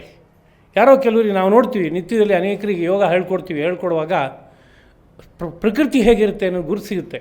ಸುಮ್ಮನೆ ಕೂತ್ಕೊಂಡು ಜಪ ಮಾಡೋ ಅಂದರೂ ಮಾಡಲ್ಲ. ಒಬ್ಬ ಹುಡುಗನಿಗೆ ದೇವಸ್ಥಾನಕ್ಕೆ 108 ಪ್ರದಕ್ಷಿಣೆ ಮಾಡಬೇಕು ಅಂತ ಕೂಡಲೇ ಹೋಗ್ತಾನೆ, ಮಾಡ್ತಾನವನು. ಕಾರಣ ಕರ್ಮಯೋಗಕ್ಕೆ ಅಧಿಕಾರಿಯವನು, ಜ್ಞಾನಯೋಗಕ್ಕೆ ಅಲ್ಲ. ಏಕಾಗ್ರವಾದ ಮನಸ್ಸಿಂದ ಜಪ ಮಾಡು ಅಂದರೆ ಬುದ್ಧಿ ಅವನಿಗಲ್ಲ, ತೂಕಡಿಕೆ ಬರುತ್ತೆ. ಇಲ್ಲವ್ರು ಆ ಕಡೆ ಈ ಕಡೆ ತಿರುಗಿ ನೋಡ್ತಾನೆ. ಆ ಕಡೆ ಈ ಕಡೆ ತಿರುಗಿ ನೋಡ್ತಾನೆ ಅಂದರೆ ರಜಸ್ಸು, ತೂಕಡಿಕೆ ಬರುತ್ತೆ ಅಂದರೆ ತಮಸ್ಸು. ಇವೆರಡೇ ಆಕ್ರಮಣ ಮಾಡ್ತಾ ಇರೋದು. ಏಕಾಗ್ರವಾದ ಮನಸ್ಸಲ್ಲಿ ಬರ್ತಾ ಇಲ್ಲ. ಅವಾಗೇನು ಹೇಳಬೇಕು ಹೇಳಿ? 108 ಸರಿ ದೇವಸ್ಥಾನದ ಪ್ರದಕ್ಷಿಣೆ ಮಾಡು ಅಂದರೆ ಖುಷಿಯಾಗಿ ಮಾಡ್ತಾನೆ. ಹಾಗೆ ಮಾಡಿದಾಗ ಅವನಿಗೆ ಮೈನಲ್ಲಿರೋ ರಜಸ್ಸಷ್ಟು ಸುಟ್ಟು ಬರ್ನಾಗಿ ಒಂದು ಸ್ವಲ್ಪ ಹೊತ್ತು ಸುಮ್ಮನೆ ಕೂತ್ಕೊಳ್ಳೋಷ್ಟು ಬುದ್ಧಿ ಬರುತ್ತೆ. ಆ ಕೊನೆಯಲ್ಲಿ ಭಗವಂತನ ಭಾವಿಸಪ್ಪ ಅಂದರೆ 5 ನಿಮಿಷ ಭಾವಿಸ್ತಾನೆ. ದೊಡ್ಡ ಲಾಭ ಅವನಿಗೆ. ಅದರಿಂದ ಏನು ಹೇಳಬೇಕು? ನೀನು ದೇವರನ್ನ ಸುತ್ತಪ್ಪ, ಕಂಬ ಸುತ್ತು ಅಂತ ಹೇಳಬೇಕು. ಕಂಬ ಸುತ್ತು ಅನ್ನೋ ಮಾತು ಕನ್ನಡದಲ್ಲಿ ನಾಯಿ ಬಗ್ಗೆ ಹೇಳ್ತಾರೆ. ನಾಯಿಗೆ ಬೇರೆ ಏನು ಕೆಲಸ ಇಲ್ಲ ಅಲ್ವಾ? ನಿರಂತರ ಹೋಗಿ ಕಂಬ ಸುತ್ತುತ್ತೆ, ಈ ಕಡೆಯಿಂದ ಆ ಕಡೆ ಈ ಕಡೆ. ಏನು ಉದ್ದೇಶವೂ ಇಲ್ಲ, 1 ನಿಮಿಷನೂ ಪುರುಸತ್ತೂ ಇಲ್ಲ. ನಾಯಿ ಕಥೆ ಅದು. ರಜೋಗುಣ ತುಂಬ ಜಾಸ್ತಿ ಇದ್ದಾಗ ಹಾಗಾಗುತ್ತೆ. ಹಾಗೆ ತಮೋಗುಣ ಇದೆ ಅಂತಂದಾಗ ಅವನಿಗೆ ಬುದ್ಧಿನಲ್ಲಿ, ಮನಸ್ಸಿನಲ್ಲಿ ಭಾವಗಳು ಅತಿರೇಕದಲ್ಲಿರುತ್ತೆ. ಕಾಮ, ಕ್ರೋಧ, ಲೋಭ, ಮೋಹ, ಮದ, ಮಾತ್ಸರ್ಯ ರೂಪವಾದಂಥ ಭಾವಗಳು ಅತಿರೇಕಕ್ಕೆ ಹೋಗ್ತಾ ಇರುತ್ತೆ. ಆ ಅತಿರೇಕಕ್ಕೆ ಹೋಗ್ತಾ ಇದ್ದಾಗ ಅವನಿಗೆ ಅದನ್ನು ಹತೋಟಿ ತಗೊಳ್ಬೇಕಾದ್ರೆ ಸುಲಭದಲ್ಲಿ ಆಗೋಲ್ಲ. ಭಾವವನ್ನೇ ಒಂದು ಮಾಧ್ಯಮವಾಗಿ ಸಾಧನೆ ಮಾಡ್ತಾ ಹೋದ್ರೆ ಅದಾಗುತ್ತೆ. ಅದು ಭಾವವನ್ನೇ ಮಾಧ್ಯಮವಾಗಿ ಸಾಧನೆ ಮಾಡ್ಕೊಂಡು ಹೋಗೋದು ಅಂದ್ರೇನೋ, ಭಾವ, ಕಾಮ, ಕ್ರೋಧ, ಲೋಭ, ಮೋಹ, ಮದ, ಮಾತ್ಸರ್ಯ ಅಂತ ಆರಿದ್ರೂ ಇದೆಲ್ಲದಕ್ಕೂ ಮಾತೃಸ್ಥಾನದಲ್ಲಿ ಇದ್ದಿದ್ದು ಯಾವುದು? ಕಾಮ. ಕಾಮವೇ ಕ್ರೋಧ, ಲೋಭ, ಮೋಹ, ಮದ, ಮಾತ್ಸರ್ಯ ಇಷ್ಟೆಲ್ಲ ರೂಪವನ್ನು ತಾಳ್ಕೊತಾ ಇದೆ. ಅದು ಕಾಮ. ಈ ಕಾಮ ಅನ್ನೋದು ಏನಿದೆ, ಇದನ್ನೇ ಸರಿಯಾಗಿ ಬಳಸ್ಕೊಂಡ್ರೆ ಬೇರೆ ಎಲ್ಲದಕ್ಕೂ ನಾವು ಕಾಮ ಹಾಕ್ಬೋದು. ಇದನ್ನೇ ಸರಿಯಾಗಿ ಬಳಸ್ಕೊಳ್ಳೋದು ಅಂದರೆ ಏನೋ, ನೋಡಪ್ಪ ಭಗವಂತನ ಬಗ್ಗೆ ನಿಂಗೆ ಆಸೆ ಇದೆಯೋ ಇಲ್ಲ ಹೇಳು. ಭಗವಂತ ಇಷ್ಟು ಅದ್ಭುತ ಅಪಾರವಾದ ಆನಂದವನ್ನು ಕೊಡ್ತಾನೆ, ಜೀವನ ಧನ್ಯ ಆಗಿಬಿಡುತ್ತೆ ಅಂದರೆ ನಂಗೆ ಬೇಕು ಅಂತಂತಾನೆ. ಅವನ್ನ ಕಾಮ ಕೆದಕಿ ಭಗವತ್ ಕಾಮ ಅನ್ನೋ ರೀತಿಯಲ್ಲಿ ಮಾಡ್ಕೊಂಡೋಗಿ ಅನಂತರದಲ್ಲಿ ಆ ಭಗವತ್ ಕಾಮಕ್ಕೆ ಬೇಕಾದದ್ದೇನಪ್ಪ ಅಂದರೆ ಭಕ್ತಿ ರಸ. ಅದಕ್ಕೆ ಬೇಕಾಗುವ ಭಜನೆಯನ್ನು, ಗಾನವನ್ನು ಮೊದಲಾದವುಗಳನ್ನು ಕೊಟ್ಟರೆ ಅವನು ಸಂತೋಷ ಪಡ್ತಾನೆ. ಅದಕ್ಕೆ ಅವನಿಗೆ ಆ ತಮೋ ಗುಣ ಒಂದು ಗುಣವಾಗಿ ಕೆಲಸ ಮಾಡಿ ಅವನು ಭಗವತ್ ಸಾಕ್ಷಾತ್ಕಾರ ಮಾಡ್ಕೊಳ್ಳೋಕೆ ಅನುಕೂಲ ಆಗುತ್ತೆ ಅನ್ನೋ ಕಾರಣಕ್ಕಾಗಿ ತಮೋಗುಣದ ಪ್ರಾಧಾನ್ಯ ಇದೆ ಅಂತಾದರೆ ಅವರಿಗೆ ಭಕ್ತಿಯೋಗ ಹೆಚ್ಚು ಹೊಂದುತ್ತೆ ಅನ್ನೋ ರೀತಿಯಾದ ಮಾತನ್ನು ಹೇಳಿದ್ದಾರೆ. ಈ ಮೂರೂ ಒಬ್ಬೊಬ್ಬರಿಗೂ ಹಕ್ಕಿದೆ ಇದರಲ್ಲಿ. ಅಂಶತಃ ಜ್ಞಾನಯೋಗ, ಅಂಶತಃ ಕರ್ಮಯೋಗ, ಹೆಚ್ಚು ಭಕ್ತಿಯೋಗ. ಇಲ್ಲ, ಅಂಶತಃ ಜ್ಞಾನಯೋಗ, ಪ್ರಧಾನವಾಗಿ ಕರ್ಮಯೋಗ, ಸ್ವಲ್ಪ ಭಕ್ತಿಯೋಗ. ಹೀಗೆ ಒಂದೊಂದರಲ್ಲೂ ಒಂದೊಂದು ರೀತಿಯಾದಂಥ ಅಧಿಕಾರ ಸಂಪತ್ತು ಮಧ್ಯಮವಾಗಿ ಬರುತ್ತೆ. ಇದರ ಹಿನ್ನೆಲೆಯಲ್ಲೇ ಯುಗದ ಬಗ್ಗೆ ಮಾತನಾಡುವಾಗಲೂ ಕೂಡ ಕೃತಿಯುಗದಲ್ಲಿ ಧ್ಯಾನ ಉತ್ತಮವಾದ ಸಾಧನ ಅಂತ ಕರೆಯಾರೆ. ಯಾತಕ್ಕೆ ಅಂದರೆ ಏಕಾಗ್ರವಾದ ಮನಸ್ಸಿರುತ್ತೆ ಕೃತಿಯುಗದಲ್ಲಿ. ಸಾತ್ವಿಕವಾದ ತನ ತುಂಬ ಇರುತ್ತೆ. ಸತ್ವಗುಣಕ್ಕೆ ಫಲ ಏನಪ್ಪ ಅಂದರೆ ಏಕಾಗ್ರತೆ, ಅದು ವಿಶೇಷವಾಗಿರುತ್ತೆ. ಆದ್ದರಿಂದ ಅಲ್ಲಿ ಯಾವುದಪ್ಪ ಅಂದರೆ ವಿಶೇಷವಾಗಿ ಧ್ಯಾನ ಉತ್ತಮ ಸಾಧನ ಅಂತ. ತ್ರೇತಾಕ್ಕೆ ಬಂದಾಗ ರಜೋಗುಣಕ್ಕೆ ಪ್ರಾಧಾನ್ಯ ಬರುತ್ತೆ. ಆವಾಗ ಯಜ್ಞ, ಯಾಗ ಮೊದಲಾದವುಗಳು ಉತ್ತಮ ಸಾಧನ ಎಂಬ ಮಾತು ಬಂತು. ಕರ್ಮಯೋಗ ಅಂತಲೇ ಅರ್ಥ ಅದಕ್ಕೆ. ಅಲ್ಲಿಂದ ದ್ವಾಪರಕ್ಕೆ ಬಂದಾಗ ಆ ರಜಸ್ಸಿನ ಜೊತೆಗೆ ತಮಸ್ಸು ಆಟ ಆಡೋದಕ್ಕೆ ಶುರುವಾಯಿತು. ಆಗ ಆ ಯಜ್ಞಯಾಗದ ಬೇರೆ ಬೇರೆ ಪ್ರಕಾರಗಳಾದಂಥ ಕರ್ಮಗಳು ತುಂಬ ಪ್ರಾಧಾನ್ಯವನ್ನು ಇನ್ನೂ ಜಾಸ್ತಿ ಹೊಂದ್ಕೊಂಡು ಶ್ರೌತದಿಂದ ಸ್ಮಾರ್ಥ ಕರ್ಮ ಇವುಗಳೆಲ್ಲ ವಿಸ್ತಾರವಾಗ್ತಾ ಬಂತು ನಾನಾ ರೀತಿಯಲ್ಲಿ. ಕಾರಣ ಅವಶ್ಯಕತೆ ಅವತ್ತಿನ ದಿನದ್ದು. ಅದಾದಮೇಲೆ ಕಲಿಯುಗ ಬಂದಾಗ ತಮಸ್ಸು ಜಾಸ್ತಿ ಆಗ್ತಾ ಬರುತ್ತೆ. ತಮಸ್ಸು ಜಾಸ್ತಿ ಆಗ್ತಾ ಬಂದಾಗ ಯಾವುದು ಸಾಧನಾ ಮಾರ್ಗ ಅಂತ ಕೇಳಿದರೆ ಕಲವು ಸಂಕೀರ್ತ್ಯ ಕೇಶವಂ. ಕಲಿಯುಗದಲ್ಲಿ ಕೇಶವನನ್ನು ಸಂಕೀರ್ತನೆ ಮಾಡ್ತಾ ಹೋಗೋದ್ರಿಂದ ಮೋಕ್ಷವನ್ನು ಪಡೆಯೋಕ್ಕಾಗತ್ತೆ ಅಂತ. ಅಂದರೆ ಈ ಎಲ್ಲ ಮಾತುಗಳು ಒಂದೇ ದಿಕ್ಕಲ್ಲಿ ನಮ್ಮನ್ನು ನಯನ ಮಾಡ್ಕೊಂಡು ಹೋಗ್ತಾ ಇದೆ. ಇದು ಮನಸ್ಸಿಗೆ ತಂದ್ಕೋಬೇಕು. ಅಂದರೆ ಜ್ಞಾನ, ಕರ್ಮ, ಭಕ್ತಿ ಅಂತ ಭಗವದ್ಗೀತೆಯಲ್ಲಿ 3 ಮಾರ್ಗ ಹೇಳಿದ್ದಾರೆ ಅಂತಂದರೆ ಏನೋ ಇಲ್ಲಿ ಅಧಿಕಾರದ ವಿಚಾರ ಇದೆ ಅನ್ನೋದು ಬಹಳ ಸ್ಪಷ್ಟವಾಗಿ ನಮಗೆ ಗೊತ್ತಾಗುತ್ತೆ. ಇದೀಗ ಮುಂಡಕೋಪನಿಷತ್ ವಿಚಾರವನ್ನು ಇನ್ನೊಂದು ಸ್ವಲ್ಪ ಒಳಗಡೆ ಪ್ರವೇಶ ಮಾಡಿ ನೋಡೋಣ. ಅದು ನಮ್ಮ ಪ್ರಸ್ತುತವಾದ ವಿಚಾರ. ಆದ್ದರಿಂದ ಇದಕ್ಕೆ ಭಾಷ್ಯವನ್ನು ರಚನೆ ಮಾಡಿರುವ ಆಚಾರ್ಯರು ಉತ್ತಮಾಧಿಕಾರಿ ಸನ್ಯಾಸಿ ಎಂಬುದಾಗಿ ಕರೀತಾರೆ. ಸನ್ಯಾಸಿ ಅಧಿಕಾರಿ ಅಂತ ಕರೀತಾರೆ. ಸನ್ಯಾಸಿ ಅಧಿಕಾರಿ ಅಂದರೆ ಗೃಹಸ್ಥ ಅಲ್ಲ, ಬ್ರಹ್ಮಚಾರಿ ಅಲ್ಲ ಅಂತ ಒಂದು ಧ್ವನಿ ನಮಗೆ ಬರುತ್ತೆ. ಧ್ವನಿ ಅಂದರೆ ಇಂಪ್ಲೈಡ್ ಮೀನಿಂಗ್ ಬರುತ್ತೆ, ಅದು ತಗೋಬಾರ್ದು. ಅದಕ್ಕೆ ಅರ್ಥ ಉತ್ತಮ ಅಧಿಕಾರಿ ಅಂತ ಅರ್ಥ. ಉತ್ತಮ ಅಧಿಕಾರಿ ಯಾರಪ್ಪ ಈ ಉಪನಿಷತ್ತನ್ನು ಅಧ್ಯಯನ ಮಾಡೋದಕ್ಕೆ ಅಂದರೆ ಸನ್ಯಾಸಿ ಅಂತ ಹೇಳ್ತಾರೆ. ಸನ್ಯಾಸಿ ಅಂತಂದರೆ ನಮಗೆ ಗೊತ್ತಿದೆ, ಮನೆಯನ್ನು ಬಿಡಬೇಕು, ಎಲ್ಲ ಸಂಬಂಧಗಳನ್ನು ಕಳ್ಚ್ಕೋಬೇಕು, ಆತ್ಮಶ್ರಾದ್ದ ಮಾಡಿ ಎಲ್ಲ ಸಂಬಂಧ ತೊಳ್ಕೊಂಡು ಆಮೇಲೆ ಅರಣ್ಯದ ಕಡೆಗೆ ಹೋಗಬೇಕು. ಅಲ್ಲಿ ಮುಂದಕ್ಕೆ ಪ್ರಣವಧ್ಯಾನ ತತ್ಪರನಾಗಿ ಜೀವನ ಮಾಡ್ತಾ ಹೋಗಬೇಕು, ಏಕಾಂತ ವಾಸ ಮಾಡಬೇಕು. ಹಾಗಿದ್ದರೆ ಅದಕ್ಕೆ ಅನುಕೂಲವಾಗಿರುವಂತಹ ಮುಂಡನ ಮತ್ತು ಕಾಷಾಯ ವಸ್ತ್ರಧಾರಣೆ ಇವುಗಳನ್ನೆಲ್ಲ ಮಾಡ್ಕೋಬೇಕು ಇತ್ಯಾದಿಯಾಗಿ ನಾವು ಕೇಳಿದ್ವಿ. ಸನ್ಯಾಸ ಅನ್ನೋ ಬಗ್ಗೆ ನಮಗೇನೋ ಒಂದು ಮಟ್ಟದ ಪರಿಚಯ ಇದೆ. ಇವತ್ತು ಸನ್ಯಾಸಿಗಳನ್ನು ನೋಡ್ತಾ ಇದ್ದೀವಿ ನಾವು. ಸನ್ಯಾಸಿ ಉತ್ತಮಾಧಿಕಾರಿ ಎಂಬ ವಿಷಯ ಬರುತ್ತೆ. ಹಾಗೆ ಹೇಳೋಕ್ಕೆ ಕಾರಣ ಏನು ಅಂತ ಕೇಳಿದ್ರೆ ಮುಂಡಕೋಪನಿಷತ್ನಲ್ಲೇ ಒಂದು ಮಾತಿದೆ ಮುಂದೆ. ತಪಶ್ರದ್ಧೆ ಯಹಿ ಉಪವಸಂತ್ಯರಣ್ಯೇ ಶಾಂತಾಃ ವಿದ್ವಾಂಸಃ ಭೈಕ್ಷಚರ್ಯಾಂ ಚರಂತಃ. ಯಾರು ಇದನ್ನ ಅಧ್ಯಯನ ಮಾಡಬೇಕು ಅನ್ನೋ ವಿಷಯ ಬಂದಾಗ ತಪಸ್ಸು, ಶ್ರದ್ಧಾ ಇವೆರಡು ಭದ್ರವಾಗಿದ್ದು ಉಪವಸಂತಿ ಅರಣ್ಯೇ, ಅರಣ್ಯದಲ್ಲಿ ವಾಸ ಮಾಡ್ತಾ ಇದ್ದು ಶಾಂತಃ, ಶಾಂತಚಿತ್ತರಾಗಿದ್ದು ವಿದ್ವಾಂಸಃ, ಬುದ್ಧಿ ಚುರುಕಾಗಿದ್ದು ಅನೇಕ ಶಾಸ್ತ್ರದ ತತ್ವಗಳನ್ನು ಅರ್ಥ ಮಾಡಿಕೊಂಡವರಾಗಿ ಭೈಕ್ಷಚರ್ಯಾಂಚರಂತಹ, ಭಿಕ್ಷೆಯನ್ನು ಮಾಡಿ ಜೀವನ ಮಾಡ್ತಾ ಇರುವವರು ಅಂತ ಹೇಳಿದ್ರೆ, ಯಾರು ಭಿಕ್ಷೆಯನ್ನು ಮಾಡಿ ಪ್ರಧಾನವಾಗಿ ಜೀವನ ಮಾಡ್ತಾ ಇರೋರು ಅಂತ ಕೇಳಿದ್ರೆ ಉಪವನದಲ್ಲಿ ವಾಸ ಮಾಡ್ತಾ ಇರೋರು, ಭಿಕ್ಷೆಯನ್ನು ವಿಶೇಷವಾಗಿ ಸ್ವೀಕರಿಸಿ ಬದುಕ್ತಾ ಇರೋರು ಯಾರಪ್ಪ ಅಂದರೆ ಸನ್ಯಾಸಿಗಳು ಅಂತ ಅರ್ಥ ಧ್ವನಿತವಾಗುತ್ತೆ. ಅಷ್ಟೇ ಅಲ್ಲದೆ ಮುಂದೆ ಇನ್ನೊಂದು ಮಾತು 3ನೇ ಮುಂಡಕದಲ್ಲಿ ಬರುತ್ತೆ.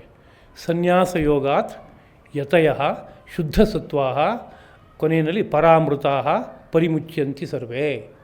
ಸನ್ಯಾಸ ಯೋಗದಿಂದ ಯತಿಗಳಾಗಿ ಶುದ್ಧ ಸತ್ವರಾಗಿ, ಸತ್ವಗುಣವು ಪೂರ್ತಿಯಾಗಿ ಪರಮ ಶುದ್ಧವಾಗಿ ಇರುವಂಥವರಾಗಿ, ಪರಾಮೃತಾ ಅತ್ಯಂತ ಶ್ರೇಷ್ಠವಾದ ಅಮೃತವನ್ನು ನಿತ್ಯದಲ್ಲೂ ಅನುಭವಿಸುವವರಾಗಿ, ಪರಿಮುಚ್ಯಂತಿ ಸರ್ವೇ, ಎಲ್ಲರೂ ಸಹ ಅವರು ಮುಚ್ಚಂತಿ ಮೋಕ್ಷವನ್ನು ಪಡೀತಾರೆ ಅನ್ನೋ ರೀತಿಯಾದ ಮಾತು ಸಹ ಬರುತ್ತೆ.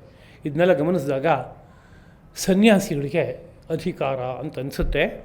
ಆದರೆ ಸನ್ಯಾಸಿಗಳಿಗೆ ವಿಶೇಷ ಅಧಿಕಾರ ಅಂತ ತಗೋಬೇಕು, ಉತ್ತಮಾಧಿಕಾರ ಅಂತ ತಗೋಬೇಕು ಅಂತ ನಾನು ಹೇಳಿದೆ.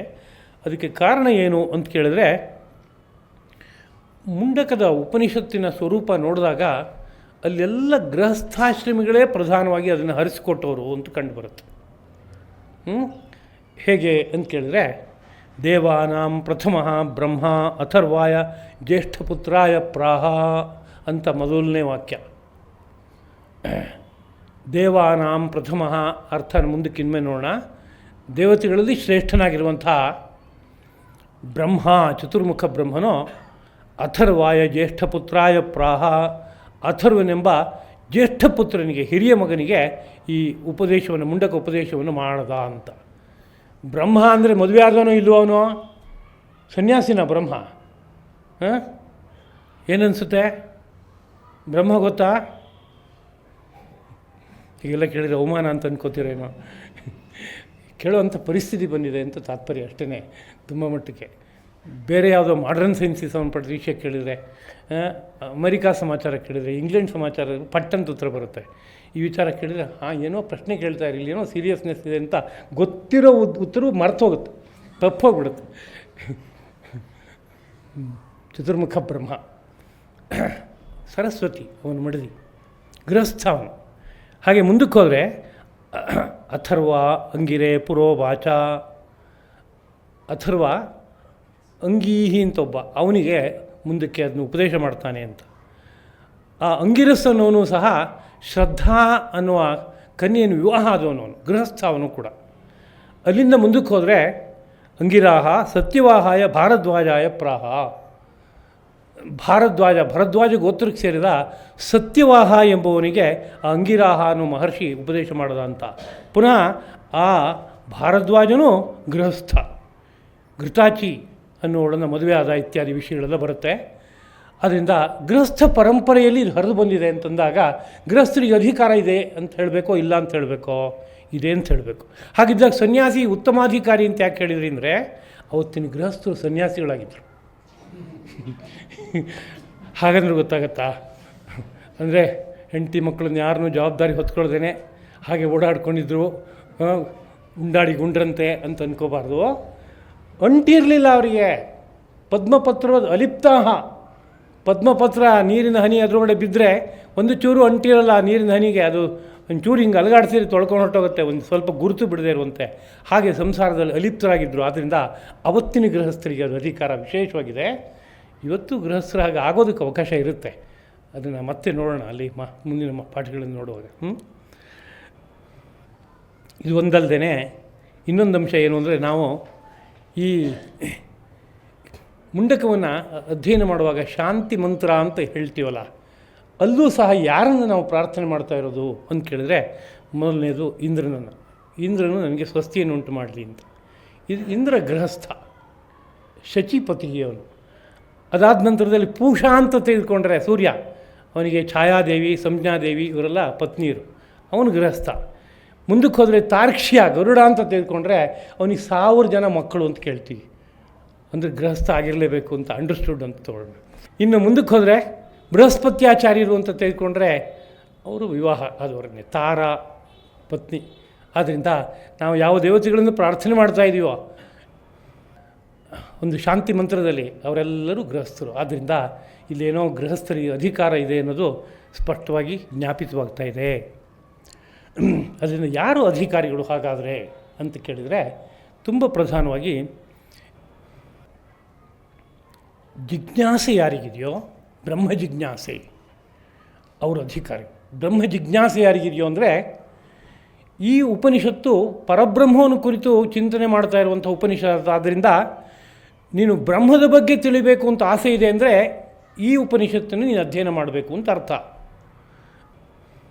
ಪದಾರ್ಥಗಳನ್ನು ಕೊಂಡ್ಕೋಬೇಕು ಅಂತ ಹೊರಡ್ತಾ ಇದ್ದೀನಿ ಅಂತಂದರೆ ಮಾರ್ಕೆಟಿಗೆ ಹೋಗು ಅಂತ ಹೇಳಬೇಕು ಅಂತ ಅರ್ಥ. ಯಾಕೆಂದರೆ ಅಲ್ಲಿ ಅದಷ್ಟು ಸಿಗೋದು.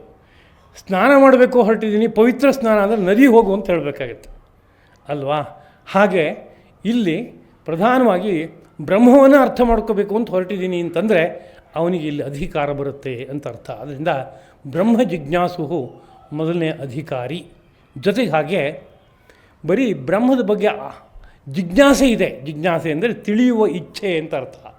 ಅದಿದೆ ಅಂದರೆ ಸಾಕಾಗೋದಿಲ್ಲ, ಅದು ಸುಭದ್ರವಾಗಿರಬೇಕಾಗತ್ತೆ. ಅದು ಒಂದೊಂದು 5-5 ನಿಮಿಷಕ್ಕೆ ಒಂದೊಂದು ಅಪೇಕ್ಷೆ ಬರ್ತಾ ಇರುತ್ತೆ, ಆಮೇಲೆ ಮರೆ ಆಗ್ತಾ ಇರುತ್ತೆ. ಅದು ನಮ್ಮ ಅಧ್ಯಾಪಕರು ಶ್ರೇಯಾಶಿಷಮರು ಪಾಠ ಮಾಡುವಾಗ ಹೇಳ್ತಾಯಿದ್ರು, ಏನಪ್ಪ ಅಂದರೆ ಭದ್ರವಾಗಿರಬೇಕು ಉದ್ದೇಶ ಅನ್ನೋದಕ್ಕೆ. ಚಿಕ್ಕ ಮಕ್ಕಳಿಗೆ ಹಳೆ ಕಾಲದ ಮಾತು ಅಂತ ಇಟ್ಕೊಳ್ಳಿ. ಇವತ್ತು ಆ ಪದಗಳೆಲ್ಲ ಮ್ಯಾಚ್ ಆಗೋಲ್ಲ, ಅದು ಇವತ್ತಿಗೆ ಬೇಕಾಗುವಂತೆ ನೀವು ರೂಪಿಸ್ಕೊಳ್ಳಿ. ನಾವು ಹಳೇದನ್ನು ಕಂಡ್ರೆ ಸ್ವಲ್ಪ ಜಾಸ್ತಿ ಪ್ರೀತಿ, ಹಾಗಾಗಿ ಅದನ್ನೇ ಎತ್ತೆತ್ತು ಹೇಳ್ತೀವಿ ನಾವು. ಮಗು ಹೋಗಿ ಅಲ್ಲಿ ದೂರದಲ್ಲಿ ಅಂಗಡಿ ಇದೆಯಲ್ಲ, ಅಲ್ಲಿ ಹೋಗಿ ಒಂದು ಸ್ವಲ್ಪ ತರಕಾರಿ ತೊಗೊಂಬ ಅಂತ ಅಪ್ಪನೋ ಅಮ್ಮನೋ ಒಂದು ದುಡ್ಡು ಕೊಟ್ಟು ಕಳಿಸ್ತಾರೆ ಮಗುನ. ಮಗು ಇಲ್ಲಿಂದ ಹೋಗ್ತಾ ಇರುವಾಗ ಅಲ್ಲೊಬ್ಬ ಕಪಿ ಕುಣಿಸ್ತಾ ಇರ್ತಾನೆ. ತುಂಬ ಜನ ನಿಂತಿರ್ತಾರೆ. ಅದನ್ನು ನೋಡಿದ ಕೂಡಲೇ ಇವನಿಗೆ ನೋಡಬೇಕು ಅಂತ ಅನಿಸುತ್ತೆ. ಅಲ್ಲಿ ಹೋಗಿ ನಿಂತ್ಕೊಂಡು ನೋಡ್ತಾನೆ. ನೋಡಿ ಮುಗಿಯೋಷ್ಟೊತ್ತಿಗೆ ಅಲ್ಲಿ ಖುಷಿಯಾಗ್ಬಿಡುತ್ತೆ. ಕಪಿ ಹೆಂಗೆ ಹಾರ್ತು, ನೆಗಿತ್ತು, ಯಾವ್ಯಾವ ಥರ ಮಾತು ಕೇಳ್ತು, ಅಯ್ಯೋ ಅದ್ಭುತ ಅಂತ ಅನ್ಸೋಯ್ತಲ್ಲ. ಅನಿಸಿದ ಕೂಡಲೇ ಹೊರಟು ಉದ್ದೇಶ ಮರೆತೋಯ್ತು. ವಾಪಸ್ ನೆಟ್ಟಿಗೆ ಮನೆಗೆ ಬಂದು, ಅಮ್ಮ ಕಪಿ ಅಲ್ಲಿ ಎಷ್ಟು ಚೆನ್ನಾಗಿ ಆಡ್ತು ಅಂತ ಹೇಳ್ತಾನೆ. ಅಯ್ಯೋ ತರಕಾರಿ ತೊಗೊಂಬರಕ್ಕೆ ಕಳಿಸಿದ್ದು, ಅಯ್ಯೋ ಅಮ್ಮ ಮರ್ತೇ ಹೋಯ್ತು ಅಂತಂತಾನೆ. ಅಂದರೆ ಚಿತ್ತ ಚಾಂಚಲ್ಯ ಇದೆ ಅಲ್ಲಿ, ಸಾಕಷ್ಟು ದೃಢವಾದ ನಿರ್ಧಾರ ಇಲ್ಲ. ಆದ್ದರಿಂದ ಯಾವುದೋ ಒಂದು ಉದ್ದೇಶ ಇದೆ ಅನ್ನೋದು ಇದ್ದರೂ ಸಹ ಅದು ಭದ್ರವಾಗಿಲ್ಲ, ದೃಢವಾಗಿಲ್ಲ. ಹಾಗಿಲ್ಲದೆ ಇದ್ದಿದ್ದರಿಂದ ಅದನ್ನು ಹಿಡ್ಕೊಂಡು ಮುಂದಕ್ಕೆ ಸಾಧನೆ ಮಾಡ್ಕೊಂಡು ಹೋಗಿ ಬಿಟ್ಕೊಡಲ್ಲ. ಅದು ಈ ಸಮಸ್ಯೆ ಬರುತ್ತೆ ಅನ್ನೋದಕ್ಕೋಸ್ಕರ ಉದಾಹರಣೆಯಾಗಿ ನೆನಪಿಸ್ಕೊಂಡೆ. ಒಂದು ಭದ್ರವಾದ ಜಿಜ್ಞಾಸೆ ಇರಬೇಕು. ಎರಡನೇದು, ಅದು ಉಳಿಯೋದಕ್ಕೋಸ್ಕರವಾಗಿ ಶಮದಮಾದಿ ಸಂಪತ್ತುಗಳಿರಬೇಕು ಎಂಬುದಾಗಿ ಆಚಾರ್ಯ ಪುರುಷರು ಜ್ಞಾಪಿಸ್ತಾರೆ ನಾನಾ ರೀತಿಯಲ್ಲಿ. ಶಮದಮಾದಿ ಸಂಪತ್ತು ಅಂದರೆ ಒಂದು ಬಹಿರಿಂದ್ರಿಯ ನಿಗ್ರಹ, ಇನ್ನೊಂದು ಅಂತರಿಂದ್ರಿಯ ನಿಗ್ರಹ, ಇವೆಲ್ಲ ಇರಬೇಕು. ನನ್ನ ಇಂದ್ರಿಯಗಳು ಹತೋಟಿಲಿರಬೇಕು. ಇಂದ್ರಿಯಗಳು ಕುದುರೆ ಇದ್ದ ಹಾಗೆ, ಅದು ನಮ್ಮ ಹತೋಟಿಲಿದ್ದರೆ ಕುದುರೆ ಸವಾರರಾಗಿ ನಾವು ಚೆನ್ನಾಗಿ ಬದುಕ್ಬೋದು. ಬೇಕಾದ ಕಡೆಗೆ ಅದನ್ನ ಬಳಸ್ಕೊಂಡು ಹೋಗಿ ವಾಪಸ್ ಬರ್ಬೋದು. ಅದರ ಅಧೀನದಲ್ಲಿ ನಾವಿದ್ದರೆ ಅದು ಎಲ್ಲೋ ತೊಗೊಂಡೋಗಿ ಹೊತ್ತಾಕತ್ತೆ ಒಂದು ಕಡೆಗೆ. ಹಾಗಾಗಬಾರ್ದು. ಅಂದರೆ ಇಂದ್ರಿಯ ರೂಪವಾದಂಥ ಅಶ್ವಗಳನ್ನು ಪೂರ್ತಿ ಹತೋಟಿಯಲ್ಲಿ ಇಟ್ಕೊಂಡವ್ರು ನಾವು ಆಗಬೇಕು. ಅಷ್ಟಾದರೂ ಸಾಕಾಗಲ್ಲ. ಪಂಚೇಂದ್ರಿಯಗಳಲ್ಲದೆ ಒಳಗಡೆ ಇನ್ನೊಬ್ಬರು ಕೂತ್ಯಾರೆ. ಅವರಿಗೆ ಇಂದ್ರಿಯಗಳ ಅಧಿಪತಿ ಅಂತ ಕರೀತಾರೆ, ಮನಸ್ಸು ಅಂತ. ಅವ್ರ ಮೇಲೊಬ್ಬ ಬುದ್ಧಿ ಅಂತ ಇನ್ನೊಬ್ಬರಿದ್ದಾರೆ. ಇವರು ನಮ್ಗೆ ಹತೋಟಿಲಿರಬೇಕಾಗತ್ತೆ. ಅದಕ್ಕೆ ಶಮ ದಮ ಈ ಶಬ್ದಗಳಿಂದ ಕರೀತಾರೆ. ಇವೇ ಮೊದಲಾದ ಸಂಪತ್ತುಗಳಿರಬೇಕು. ಇದೆಲ್ಲದಕ್ಕೂ ಮೂರ್ಧನ್ಯಪ್ರಾಯವಾಗಿ ವೈರಾಗ್ಯ ಇರಬೇಕು ಎಂಬ ಮಾತನ್ನು ಹೇಳ್ತಾರೆ. ವೈರಾಗ್ಯ ಅನ್ನೋ ಪದ ಕೇಳಿದರೆ ಹೆದರಿಕೆ ಆಗುತ್ತೆ ಏನೋ. ನಾವು ಗೃಹಸ್ಥರು ಬಂದಿದ್ದೀವಿ, ಜವಾಬ್ದಾರಿ ಇದೆ, ಹೆಂಡತಿ ಗಂಡ ಮಕ್ಕಳು ಮೊಮ್ಮಕ್ಕಳು ಮನೆ ಮಠ, ಎಷ್ಟೆಷ್ಟೋ ಸಂಪತ್ತಿದೆ, ಗುಟ್ಟಾಗಿಟ್ಕೊಂಡಿರೋದು ಎಷ್ಟೋ ಇದೆ, ಪ್ರಕಾಶಿತವಾದ ಎಷ್ಟೋ ಇದೆ. ವೈರಾಗ್ಯ ಅನ್ನೋ ಪದ ಬಳಸ್ತಾ ಇದ್ದೀರಲ್ಲ, ನಾಳೆ ಕಥೆ ಏನು ಮುಂದಕ್ಕೆ ಅಂತ ಏನು ಯೋಚನೆ ಮಾಡಬೇಕಾಗಿಲ್ಲ. ಯೋಗಶಾಸ್ತ್ರ ಅದನ್ನ ವಿಶ್ಲೇಷಣೆ ಮಾಡಬೇಕಾದ್ರೆ ವೈರಾಗ್ಯದಲ್ಲಿ 2 ಪ್ರಕಾರ ಇದೆ ಅಂತ ಹೇಳುತ್ತೆ. ಒಂದು ಪರವೈರಾಗ್ಯ, ಇನ್ನೊಂದು ಅಪರವೈರಾಗ್ಯ ಅಂತ. ಅಪರವೈರಾಗ್ಯ ಅಂದರೆ ಕೆಳಮಟ್ಟದ ವೈರಾಗ್ಯ ಅಂತ ಅರ್ಥ ಅಂತ ಇಟ್ಕೊಳ್ಳಿದ್ರು. ಕೆಳಮಟ್ಟದ ವೈರಾಗ್ಯ ಪ್ರತಿಯೊಬ್ಬನ ದೇಹದಲ್ಲೇ ಇದೆ ಅಂತ ಹೇಳ್ತಾರೆ. ಅದು ಇನ್ಬಿಲ್ಟ್, ದೇಹದ ಒಳಗಡೆ ಇದೆ ಅಂತ. ಹೇಗೆ ಹೇಳ್ತೀರಿ ನೀವು ಅಂತ ಕೇಳಿದರೆ, ನೋಡಿ ತುಂಬ ಮುಖ್ಯವಾದದ್ದನ್ನು ಮರೆಯೋ ಸ್ವಭಾವ ನಮ್ಗೆ ಇದೆಯೋ ಇಲ್ವೋ ನಮ್ಮ ಜೀವನದಲ್ಲಿ ಅಂತ. ಚಿಕ್ಕ ಮಕ್ಕಳು ಉದಾಹರಣೆ ತೊಗೊಳ್ಳೋಣ. ತುಂಬ ಆಸೆ ಚಿಕ್ಕ ಮಕ್ಕಳಿಗೆ ತಿಂಡಿ ಅಂದರೆ. ಆದರೆ ಕ್ರಿಕೆಟ್ ಮ್ಯಾಚ್ ಬರ್ತಾ ಇದೆ ಟಿ ವಿನಲ್ಲಿ ಅಂತಂದಾಗ, ಅದು ನೋಡ್ತಾ ಕೂತ್ಕೊಂಡಾಗ ಏನಾಗುತ್ತೆ, ಪ್ರಪಂಚ ಎಲ್ಲ ಮರೆತು ಹೋಗುತ್ತೆ ಸಂಪೂರ್ಣವಾಗಿ. ತಿಂಡಿ ನೆನಪು ಆಗಲ್ಲ. ಅಮ್ಮ ಕರೆದ್ರೆ ಆ ಕಡೆ ಕೈ ಕೊಡ್ಕೊಳ್ತಾನೆ ಹುಡುಗ ಅಂದರೆ ತಾತ್ಪರ್ಯ ತುಂಬ ಮುಖ್ಯವಾದದ್ದು ತಿಂಡಿ ಅಂತಿದ್ರು ಅದನ್ನ ಮರೆಯೋಕ್ಕೆ ಬರುತ್ತೆ ಅಂತ ಅರ್ಥ ಆಯಿತು. ಯಾವಾಗ ಮರೆಯೋಕ್ಕೆ ಬರುತ್ತೆ? ಇದಕ್ಕಿಂತ ಮುಖ್ಯವಾದ ಇನ್ನೊಂದು ಆಕರ್ಷಕವಾದ ವಸ್ತು ಇದೆ ಅಂದರೆ ಇದನ್ನ ಮರೆಯೋಕ್ಕೆ ಬರುತ್ತೆ ಅಂತಲೇ ತಾತ್ಪರ್ಯ. ಹೌದು ಅಲ್ವೋ? ಲೋಕ ಎಲ್ಲ ಹೀಗೆ ತಾನೇ ನಾವು ಮರಿತಾ ಇರೋದು ಬೇರೆ ಬೇರೆ ವಿಷಯಗಳನ್ನ. ಮುಖ್ಯವಾದ್ದನ್ನು ಎಷ್ಟೋ ಜಾಗದಲ್ಲಿ ಮರಿತೀವಿ. ಯಾಕೆಂದರೆ ಇದಕ್ಕಿಂತ ಮುಖ್ಯ ಅದು ಅಂತ ತೀರ್ಮಾನ ಮಾಡಿದ ಕೂಡಲೇ ಇದು ಹಿಂದಕ್ಕೆ ಹೊರಟೋಗುತ್ತೆ. ಅಂದರೆ ಇಲ್ಲಿ ಒಂದು ತರಹದ ವೈರಾಗ್ಯ ಇದೆ ನಮ್ಮಲ್ಲಿ. ನಮಗೆ ಧ್ಯಾನಕ್ಕೆ ಕೂತ್ಕೊಂಡಾಗ ಜಪಕ್ಕೆ ಕೂತ್ಕೊಂಡಾಗ ಈ ವೈರಾಗ್ಯ ಕೆಲಸ ಮಾಡ್ತಾಯಿಲ್ಲ. ಮಾಡ್ತಾಯಿದೆಯಾ? ಮಾಡ್ತಾಯಿಲ್ಲ. ಬೇರೆ ಯಾವುದೇದೋ ವಿಷಯಗಳಲ್ಲಿ ಇದ್ದಾಗ ಸ್ವಲ್ಪ ಕೆಲಸ ಮಾಡುತ್ತೆ. ಚಿಕ್ಕ ಮಕ್ಕಳಿಗೆ ಪುಸ್ತಕ ಓದು ಅಂದರೆ ಈ ವೈರಾಗ್ಯ ಕೆಲಸ ಮಾಡಲ್ಲ. ಟಿ ವಿ ನೋಡೋ ಅಂದರೆ ಈ ವೈರಾಗ್ಯ ಕೆಲಸ ಮಾಡುತ್ತೆ ಮೈನಲ್ಲಿ ಇದ್ದಿದ್ದು. ಅದಕ್ಕೆ ಕಾರಣ ಯಾವುದು ಎಷ್ಟು ಮುಖ್ಯ ಅನ್ನೋ ಬಗ್ಗೆ ನಮ್ಗೆ ತಿಳುವಳಿಕೆ ಇಲ್ಲ. ಯಾವುದು ಎಷ್ಟು ಮುಖ್ಯ ಅನ್ನೋ ತಿಳುವಳಿಕೆ ಚೆನ್ನಾಗಿ ರೂಢಮೂಲವಾಗಿ ಆಗೋಗ್ಬಿಟ್ರೆ ಇದಕ್ಕಾಗಿ ನಾನು ಅದನ್ನು ಬಿಡೋಕ್ಕೆ ಸಿದ್ಧವಾಗಿದ್ದೀನಿ ಅಂತ ಒಂದು ನಿರ್ಣಯ ಗಾಢವಾಗಿ ಬರುತ್ತೆ. ಆಗಿ ಬಿಡೋಕ್ಕೆ ಸಾಧ್ಯವಾಗುತ್ತೆ ಅನ್ನೋ ವಿಷಯ ಉಂಟು. ಅದರಿಂದ ವೈರಾಗ್ಯ ಅನ್ನೋದು ಒಂದು ಅಪರ ವೈರಾಗ್ಯ ಅಂತ ಉಂಟು. ಅದು ಎಲ್ಲರಲ್ಲೂ ಇದೆ. ಅದನ್ನು ರೂಢಿಸ್ಕೊಳ್ತಾ ಬರಬೇಕಾಗತ್ತೆ. ನನಗೆ ಬೇಕಾದ ವಿಷಯದಲ್ಲಿ ಅದು ಕೆಲಸ ಮಾಡುವಂತೆ ಮಾಡ್ಕೋಬೇಕಾಗುತ್ತೆ. ನಾನು ಧ್ಯಾನ ಮಾಡಬೇಕು, ಅದರಿಂದ ಈ ಕ್ಷಣದಲ್ಲಿ ನನಗೆ ಪ್ರಪಂಚ ಪೂರ್ತಿ ಬೇಡ, ನಾನು ಬಿಟ್ಟೆ ನಾನು ಅಂತ ಕೂತ್ಕೊಳ್ಳೋಕೆ ಬರಬೇಕು. ಜಪ ಮಾಡಬೇಕಾಗಿದೆ. ನಾನು ಈ ಸಮಯದಲ್ಲಿ ಜಪ ಮಾಡೋ ಅವಧಿನಲ್ಲಿ ಪ್ರಪಂಚದಲ್ಲಿ ಏನು ನಡೆದ್ರೂ ನಾನು ಆ ಕಡೆ ತಿರುಗಿ ನೋಡಲ್ಲ, ನಾನು ಕೂತ್ಕೋತೀನಿ ಅನ್ನೋ ಛಲ ಬೇಕು. ಆದರೆ ಆ ಅಪರ ವೈರಾಗ್ಯ ನಮ್ಮ ಮೈನಲ್ಲಿ ಸಹಜವಾದದ್ದೇನಿದೆಯೋ ಅದನ್ನ ನಾನು ಸಾರ್ಥಕಪಡಿಸ್ಕೊಂಡಂತಾಗುತ್ತೆ ಅಂತ. ಅದರಿಂದ ಯಾರೂ ಗಾಬರಿ ಆಗೋದು ಬೇಡ. ಅಪರ ವೈರಾಗ್ಯ ನಿಮಗಿದೆ, ಅದನ್ನು ಹಕ್ಕಿದೆ. ಅದರ ಒಂದು ಡೌಟ್ ನನಗೆ ಬಂದು ಹೋಗ್ಬಿಟ್ಟಿದೆ. ಏನು ಅಂತ ಕೇಳಿದ್ರೆ, ಈ ಅಪರ ವೈರಾಗ್ಯ ಜಾಸ್ತಿ ಕೆಲಸ ಮಾಡಿ ಇಲ್ಲಿ ಬರ್ತಾ ಇದ್ದವ್ರ ಸಂಖ್ಯೆ ಪೂರ್ತಿ ವೈರಾಗ್ಯ ಬಂದು ಹೊರಟೋಗ್ಬಿಟ್ರು ಅಂತ. ನಾನು ಇನ್ನೂ ಶುರು ಮಾಡ್ತಾಯಿದ್ದೀನಿ ನಾನು ಅಷ್ಟೇ ಪಾಠ. ಅಷ್ಟರೊಳಗಡೆ ಹಿಂಗಾಗೋಯ್ತಲ್ಲ ಅಂತ ಸ್ವಲ್ಪ ಆಲೋಚನೆ ಆಗೋಗ್ಬಿಟ್ಟಿದ್ದು ನನಗೆ. ಸ್ವಲ್ಪ ಅಷ್ಟು ಗಡಿಬಿಡಿನಲ್ಲಿ ಈಗ ಅಪರ ವೈರಾಗ್ಯಕ್ಕೂ ಹೋಗೋದು ಬೇಡ. ಸ್ವಲ್ಪ ಪೂರ್ತಿ ಕೇಳಿದ್ಮೇಲೆ ಆ ವೈರಾಗ್ಯನ ಭದ್ರ ಮಾಡ್ಕೊಳ್ಳಿ ಅಂತ ನಮ್ಮ ವಿಜ್ಞಾಪನೆ.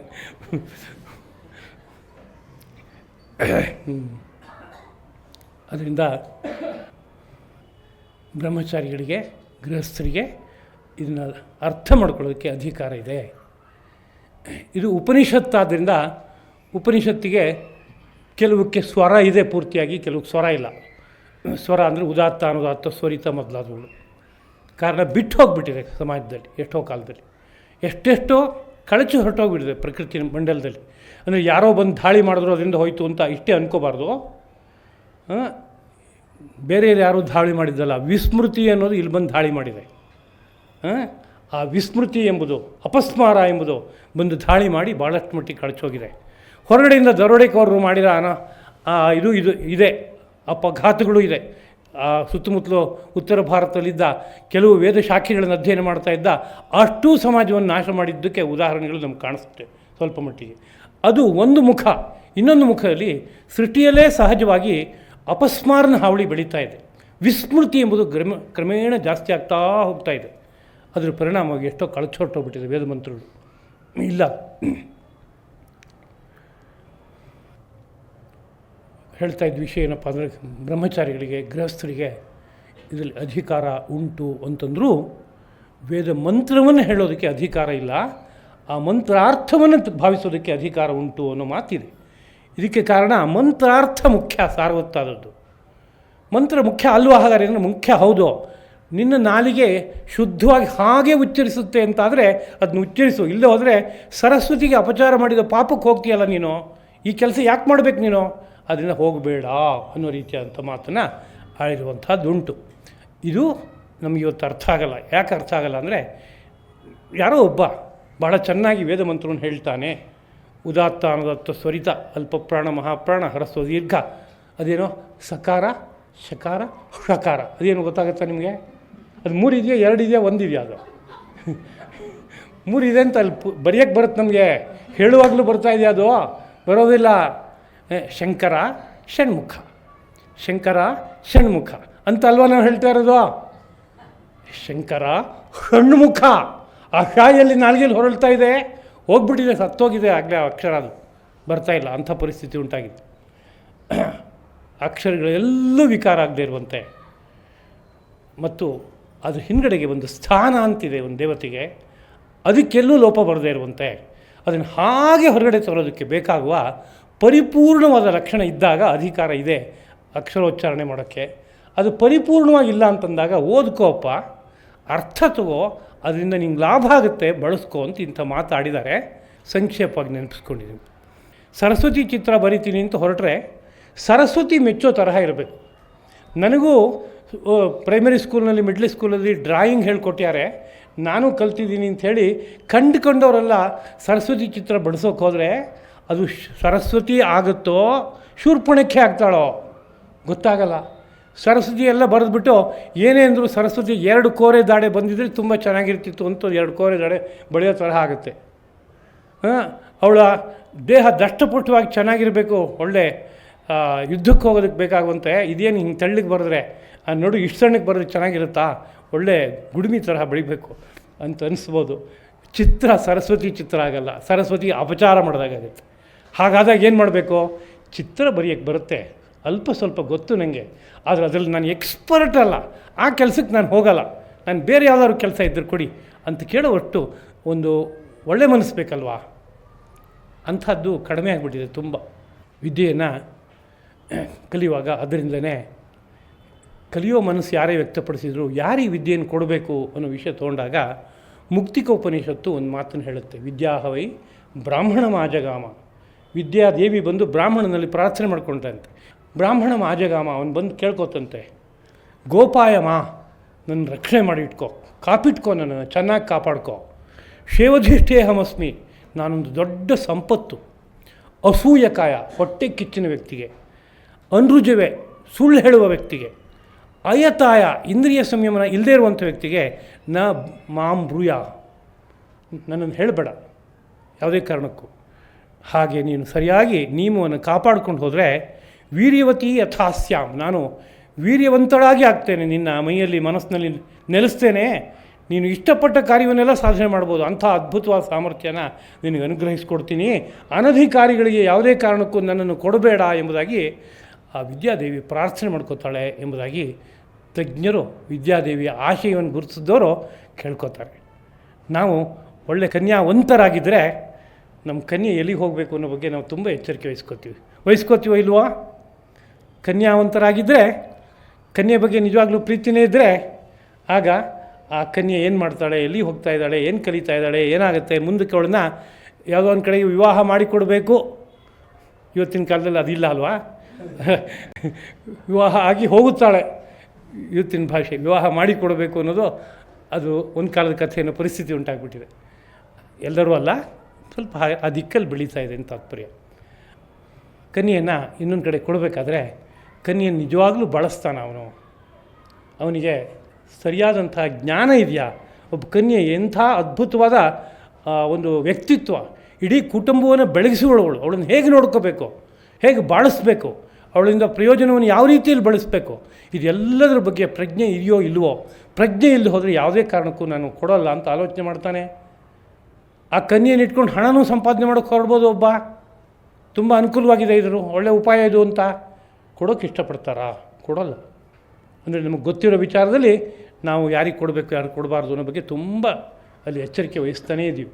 ಆದರೆ ವಿದ್ಯೆಯ ಬಗ್ಗೆ ಹೊರಟಾಗ ನಮಗೆ ಗೊತ್ತಾಗ್ತಾ ಇಲ್ಲ. ಕಾರಣ ವಿದ್ಯೆ ಹಿರಿಮೆ ಏನು ಅಂತ ನಮಗೆ ಅರ್ಥ ಆಗ್ತಾಯಿಲ್ಲ. ಅಂದು ಆ ಹಿರಿಮೆಯನ್ನೇ ಚೆನ್ನಾಗಿ ಅರ್ಥ ಮಾಡ್ಕೊತ ಹೊರಟ್ರೆ ಆಮೇಲೆ ಖಂಡಿತ ಗೊತ್ತಾಗುತ್ತೆ. ಇಂಥ ವಿದ್ಯೆ ಇದ್ರ ಸ್ವರೂಪ ಕಿಂಚಿತ್ತೂ ಹಾಳಾಗದೇ ಇರುವಂತೆ ನಾನೂ ಧರಿಸಬೇಕಾದ್ರೆ ತುಂಬ ಎಚ್ಚರಿಕೆ ವಹಿಸಬೇಕು. ನನ್ನ ಮೈ ಮನಸ್ಸು ಎಲ್ಲೂ ಅನಾಚಾರದಿಂದ ಕೆಡ್ತಾ ಇಲ್ಲ ತಾನೇ, ಅದು ಶುದ್ಧವಾಗಿದೆ ತಾನೇ ಅಂತ ಯೋಚನೆ ಮಾಡುವಂಥ ಪರಿಸ್ಥಿತಿ ಬರುತ್ತೆ. ಒಂದು ಚಿತ್ರವನ್ನೇ ಏನೋ ಬರೆದಿದ್ದು ಒಂಚೂರು ಕರೆಕ್ಷನ್ ಹಾಕ್ತೀನಿ, ನಾವು ಒಳ್ಳೆ ಚಿತ್ರಗಾರ ಎಕ್ಸ್ಪರ್ಟ್ ಅಂತಿದ್ರೂ ಒಂದು ಕೈಗೆ ಎಲ್ಲೆಲ್ಲೋ ಮಸಿ ಹಿಡಿದಿದೆ, ಒಂಚೂರು ಎಣ್ಣೆ ಹಿಡಿದಿದೆ ಅಂತಂದರೆ ಅದನ್ನು ಮುಟ್ಟಿ ಸರಿಪಡಿಸೋಕೆ ಹೋದ್ರೆ ಆಗುತ್ತಾ? ಅದು ಇದ್ದಿದ್ದಷ್ಟು ಹಾಳಾಗೋಗುತ್ತೆ. ಅದರಿಂದ ಒಂದು ಆಚಾರ ಬೇಕೇ ಬೇಕು, ಶುದ್ಧಿ ಬೇಕೇ ಬೇಕು. ಇವೆಲ್ಲ ಇದ್ದು ಆ ವಿದ್ಯೆಯನ್ನು ಉಳಿಸ್ಕೋಬೇಕಾದಂಥ ಜವಾಬ್ದಾರಿ ಇದೆ, ಬೆಳೆಸಬೇಕಾದ ಜವಾಬ್ದಾರಿ ಇದೆ. ಹೀಗಿರೋದ್ರಿಂದ ಅಧಿಕಾರಿ ಅನ್ನೋ ರೀತಿಯಾದ ವಿಷಯ ಅತ್ಯಂತ ಮುಖ್ಯವಾದದ್ದು. ಒಟ್ಟು ತಾತ್ಪರ್ಯ, ಇಲ್ಲಿರುವ ವಿಚಾರವನ್ನು ಅರ್ಥ ಮಾಡ್ಕೊಳ್ಳೋದಕ್ಕೆ ಎಲ್ಲರಿಗೂ ಅಧಿಕಾರ ಇದೆ. ಆದರೆ ಉತ್ತಮಾಧಿಕಾರಿ, ಅಧಿಕಾರಿ, ಅಧಮಾಧಿಕಾರಿ ಅಂತ ವಿಭಾಗವೂ ಇದೆ. ಜೊತೆಗೆ ಯಾರೋ ಒಬ್ಬನಿಗೆ ಇದನ್ನೇ ಅರ್ಥ ಮಾಡಿಕೊಂಡು ಮೋಕ್ಷವನ್ನು ಪಡೆಯೋಕ್ಕಾಗದೇ ಇರ್ಬೋದು, ಇದು ಸಣ್ಣ ಸಹಕಾರ ಕೊಡ್ಬೋದು. ಆದರೆ ಅವನಿಗೆ ಮೋಕ್ಷವನ್ನು ಪಡೆಯೋದಕ್ಕೆ ಬೇರೆ ಮಾರ್ಗ ಇದೆ, ಆ ಮಾರ್ಗದಲ್ಲಿ ಅವನು ಮುಂದೆ ಸಾಗ್ತಾನೆ, ನಿಷ್ಠೆಯಿಂದ ಪಡೆಯೋಕ್ಕೆ ಸಾಧ್ಯ ಆಗುತ್ತೆ. ತುಂಬ ಮುಖ್ಯ ನಮಗೆ ಗುರಿ, ಮಾಧ್ಯಮ ಅಲ್ಲ, ಸಾಧನ ಅಲ್ಲ. ಯಾವುದಾದ್ರು ಬೆಟ್ಟದ ತುದಿಯಲ್ಲಿದೆ, ಒಂದು ದೇವಸ್ಥಾನಕ್ಕೆ ಹೋಗಬೇಕು ಅಂದರೆ ಕೈ ಕಾಲು ಗಟ್ಟಿ ಇದೆ ಅಂದರೆ ನಾನು ಹತ್ಕೊಂಡು ಹೋಗ್ತೀನಿ ಅಂತ ಆಲೋಚನೆ ಮಾಡೋದು ತುಂಬ ಚೆನ್ನಾಗಿರುತ್ತೆ. ಅವನಿಗೆ ಎಲ್ಲ ದೃಷ್ಟಿಯಿಂದ ಅನುಕೂಲ ಅದು. ಯಾಕೆಂದರೆ ದೇವ್ರ ದರ್ಶನಕ್ಕೆ ಹೋಗ್ಬೇಕಾದ್ರೆ ನಡ್ಕೊಂಡು ಹೋಗಬೇಕು ಅಂತ ನಮ್ಮ ಯಾತ್ರಾಶಾಸ್ತ್ರ ಹೇಳುತ್ತೆ. ಯಾತ್ರೆಗೆ ಹೋಗುವಾಗ ವಾಹನದಲ್ಲಿ ಹೋದರೆ ಯಾತ್ರೆ ಅರ್ಧ ಫಲ ಹೊರಟೋಗುತ್ತಂತೆ. ಅಲ್ಲಿ ಉಪವಾಸ ಮಾಡದೆ ಹೋದರೆ ಇನ್ನರ್ಧ ಹೊರಟೋಗುತ್ತಂತೆ. ಇವತ್ತು ಎಷ್ಟು ಉಳಿತಾ ಇರ್ಬೋದು ಯಾತ್ರೆ ಫಲ? ಅಲ್ಲಿ ಬಗೆ ಬಗೆಯಾದ ಆಯಾ ದೇಶದ ರುಚಿ ರುಚಿಯ ತಿಂಡಿ ತೀರ್ಥಗಳನ್ನು ಹುಡುಕಿಕೊಂಡು ಹೋಗುತ್ತದೆ ಬುದ್ಧಿ, ನಾವಲ್ಲ. ನಾಲಿಗೆ ಬಯಸುತ್ತದೆ. ಇಂಥ ಪರಿಸ್ಥಿತಿ ಉಂಟಾಗಿದೆ. ಬೆಟ್ಟದ ಎತ್ತರದಲ್ಲಿ ಮೇಲ್ಗಡೆಗೆ ಒಂದು ದೇವರಿದ್ದಾರೆ. ದೇವ್ರ ಸನ್ನಿಧಿಗೆ ಹೋಗಬೇಕು ಅಂದರೆ ಒಬ್ಬ ನಡ್ಕೊಂಡು ಮೇಲೆ ಹತ್ತಾನೆ, ಆಗುತ್ತೆ ಅವನ ಕೈಲಿ. ಇನ್ನೊಬ್ಬ ರಸ್ತೆ ಇದೆ ಸ್ವಾಮಿ, ಸ್ವಲ್ಪ ಮೆಟ್ಲು ಹತ್ಕೊಂಡು ಹೋಗೋಕ್ಕಾಗಲ್ಲ, ಅದು ಸ್ಟೀಪ್ ಆಗಿದೆ, ಸ್ವಲ್ಪ ಎತ್ತೆತ್ತರದ ಮೆಟ್ಲುಗಳು, ಹತ್ತಬೇಕಾದ್ರೆ ತುಂಬ ಆಯಾಸ ಆಗುತ್ತೆ, ರಸ್ತೆ ಇದ್ರೆ ನಾನು ಅಲ್ಲಿ ಹೋಗ್ತೀನಿ ಅಂತ. ಇನ್ನೊಬ್ಬ ಅದಾಗಲ್ಲ ಸ್ವಾಮಿ, ಒಂದು ಕುದುರೆ ಇದ್ರೆ ಹೇಳಿ ಕೂತ್ಕೊಂಡು ಹೋಗ್ತೀನಿ ಅಂತ. ಇನ್ನೊಬ್ಬ ಹೇಳ್ತಾನೆ ಕುದುರೆಲಿ ಕೂತ್ಕೊಳ್ಳೋಕೆ ನಂಗೆ ತುಂಬ ಹೆದರಿಕೆ ಆಗುತ್ತೆ, ನಾನು ಆ ಕಡೆ ಈ ಕಡೆ ಬಿದ್ದುಬಿಡ್ತೀನಿ ಅಂತ ಅನಿಸುತ್ತೆ. ಇಲ್ಲ ಡೋಲಿ ಇದೆ ಅದ್ರಲ್ಲಿ ಹೋಗು ಅಂತ ಅಲ್ವಾ. ಇನ್ನೊಬ್ಬನಿಗೆ ಕಾರಿದೆ, ಇನ್ನೊಬ್ಬನಿಗೆ ಹೆಲಿಕಾಪ್ಟರ್ ಇದೆ. ಅಲ್ಲಿ ಹೋಗೋದು ಮುಖ್ಯವೇ ಹೊರತು ವಾಹನ ಮುಖ್ಯನಾ? ವಾಹನಕ್ಕೆ ಬಡಿದಾಡ್ತಾನೆ ಅಂದರೆ ಗುರಿ ಬಗ್ಗೆ ಲಕ್ಷ್ಯ ಇಲ್ಲ ಅಂತ ಅರ್ಥ. ಅದನ್ನ ಗುರಿಯನ್ನು ಭದ್ರವಾಗಿ ಭಾವಿಸಿ ಗುರಿಯ ಕಡೆಗೆ ಹೋಗೋಕ್ಕೆ ನನಗೆ ಯಾವ ವಾಹನ, ಯಾವ ಸಾಧನ ಸಹಕರಿಸುತ್ತೆ ಅದನ್ನು ನಾನು ಹಿಡ್ಕೊಂಡು ಹೋಗಬೇಕು ಅಂತ ಆಲೋಚನೆ ಮಾಡಬೇಕಾದ್ದು ಬುದ್ಧಿವಂತಿಕೆ ಎಂಬುದಾಗುತ್ತೆ. ಅದರಿಂದ ಈ ವಿಷಯವನ್ನು ಕೇಳೋದಕ್ಕೆಲ್ಲರಿಗೂ ಅಧಿಕಾರ ಇರುತ್ತೆ. ಅವರವ್ರ ಬುದ್ಧಿಗೆ ತಕ್ಕಂತೆ ಇದು ಅರ್ಥ ಆಗುತ್ತೆ. ಹೇಳುವವರಿಗೂ ಸಹ ಅವ್ರ ಬುದ್ಧಿ ಇದರೊಳಗಡೆ ಎಷ್ಟು ಪ್ರವೇಶ ಮಾಡಿದೆ ಅದರಲ್ಲಿ ಎಷ್ಟೋ ಒಂದು ಭಾಗವನ್ನು ಹೊರಗಡೆ ಹೇಳೋಕ್ಕಾಗುತ್ತೆ. ಅದರಲ್ಲಿ ಅತ್ಯಂತ ಗಹನವಾದ ಬೇಕಾದಷ್ಟು ಇರಬಹುದು ವಿಷಯ. ಎಲ್ಲವೂ ಕೈಗೆ ಸಿಗುತ್ತಾ ಅಂತ ಕೇಳಿದರೆ ಕಲಿಯುಗದ ವ್ಯಕ್ತಿಗಳು, ಕಲಿಯುಗದ ವಿದ್ಯಾಭ್ಯಾಸಿಗಳು ಅದರಿಂದ ಎಷ್ಟು ಬುದ್ಧಿಗೆ ಮನಸ್ಸಿಗೆ ಸಿಗುತ್ತೋ ಅಷ್ಟರಲ್ಲೇ ಈ ಹಿಂದಿನ ಕಾಲದ ಗಾದೆ, ನನಗೆ ಸಿಕ್ಕಿದ ಚಾವಟಿಲೇ ನಾನು ಬೂರಿ ಆಡಿಸ್ತೀನಿ ಅಂತ. ಇದು ಗೊತ್ತಿಲ್ಲ ಅಲ್ವ, ಇದು ಹಳೆ ಕಾಲದ ಗಾದೆ. ಬೂರಿ ಅಂತ ಒಂದಿದೆ ಗೊತ್ತಾ? ಅದಿಲ್ಲ, ಇವತ್ತಿನ ಆಟ ಅಲ್ಲ ಅದು. ಇವತ್ತು ಸ್ವಲ್ಪ ಚೆಸ್ ನಡೀತಾ ಇದಲ್ವಾ. ಬೂರಿ ದುಂಡಿಗಿರೋ ತಲೆ, ಬುಡದಲ್ಲೊಂದು ಗೂಟ, ಗಿರಿಗಿರಿಯನ್ನು ತಿರುಗುವಂಥ ಒಂದು ಸಾಧನ. ಮುಂದಕ್ಕೆ ಇದೆಲ್ಲ ಎಕ್ಸ್ಪ್ಲನೇಷನ್ಸ್ ಕೊಟ್ಟು ವೀಡಿಯೋ ಮಾಡಿ ಎಲ್ಲ ತೋರಿಸಿ ಬೂರಿ ಅಂತ ಪರಿಚಯ ಕೊಡಬೇಕು. ಅದಕ್ಕೊಂದು ಹಗ್ಗ ಇರುತ್ತೆ, ಸುತ್ತಿ ಹಿಂಗೆ ಬಿಡೋದು. ಆ ಹಗ್ಗ ಇದೆಯಲ್ಲ, ಅದು ಒಂದು ಚೋಟುದ್ದ ಹಗ್ಗ ಇದ್ದು ಅದರಲ್ಲೇ ಆಡಿಸ್ತಾನೆ ಒಬ್ಬ ಸರಿಯಾದ ಹಗ್ಗ ಇದ್ದರೆ ಅವನು ಗಟ್ಟಿಯಾಗಿ ಆಡಿಸ್ತಾನೆ, ದೀರ್ಘಕಾಲ ಆಡುತ್ತೆ, ಕೊಡುತ್ತೆ. ಹಾಗೆ ಚೋಟು ಹಗ್ಗದಲ್ಲೇ ನಾವು ಬುಗುರಿಯನ್ನು ಆಡಿಸ್ತಾ ಇದ್ದೀವಿ ಅಂತ ನೀವು ಅಂದ್ಕೊಂಡ್ರೂ ನಮಗೇನು ಬೇಜಾರಿಲ್ಲ. ಯಥಾಶಕ್ತಿ ನಮ್ಮ ಬುದ್ಧಿ ಮನಸ್ಸು ಎಷ್ಟನ್ನು ಅರ್ಥ ಮಾಡ್ಕೊಂಡಿದೆಯೋ ಆ ನೇರದಲ್ಲಿ ನಾವು ಇದರ ವಿವರಣೆಯನ್ನು ಕೊಡೋದಕ್ಕೆ ಪ್ರಯತ್ನ ಪಡ್ತಾಯಿದ್ವಿ. ಈಗ ಒಂದು ಅಂಶ ಆಯಿತು ಅಧಿಕಾರಿಯ ಬಗ್ಗೆ.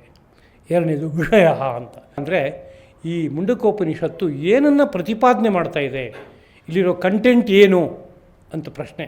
ಅದಕ್ಕೆ ಬ್ರಹ್ಮವಿದ್ಯೆಯನ್ನು ಇದು ಉಪದೇಶ ಮಾಡ್ತಾಯಿದೆ. ಬ್ರಹ್ಮವಿದ್ಯೆ ಅಂದರೆ ಏನರ್ಥ? ಬ್ರಹ್ಮ ಅಂತ ಒಂದು ತತ್ವ ಇದೆ, ಎಲ್ಲೆಲ್ಲೂ ವ್ಯಾಪಿಸಿ ಬೆಳಗ್ತಾ ಇರೋ ಬೆಳಕದು. ಅದಕ್ಕೆ ಸಂಬಂಧಪಟ್ಟ ವಿದ್ಯಾ ಅಂದರೆ ಯಾವುದೋ ಒಂದು ವಾಗ್ರೂಪದಲ್ಲಿ ಹರಿದು ಬಂದಿರುವಂಥ ಸ್ರೋತಸ್ಸು. ಅದನ್ನು ಭಾವಿಸ್ತಾ ಹೋದಾಗ ಆ ಬ್ರಹ್ಮದ ಬಗ್ಗೆ ಒಂದು ತಿಳುವಳಿಕೆ ಬರುತ್ತೆ.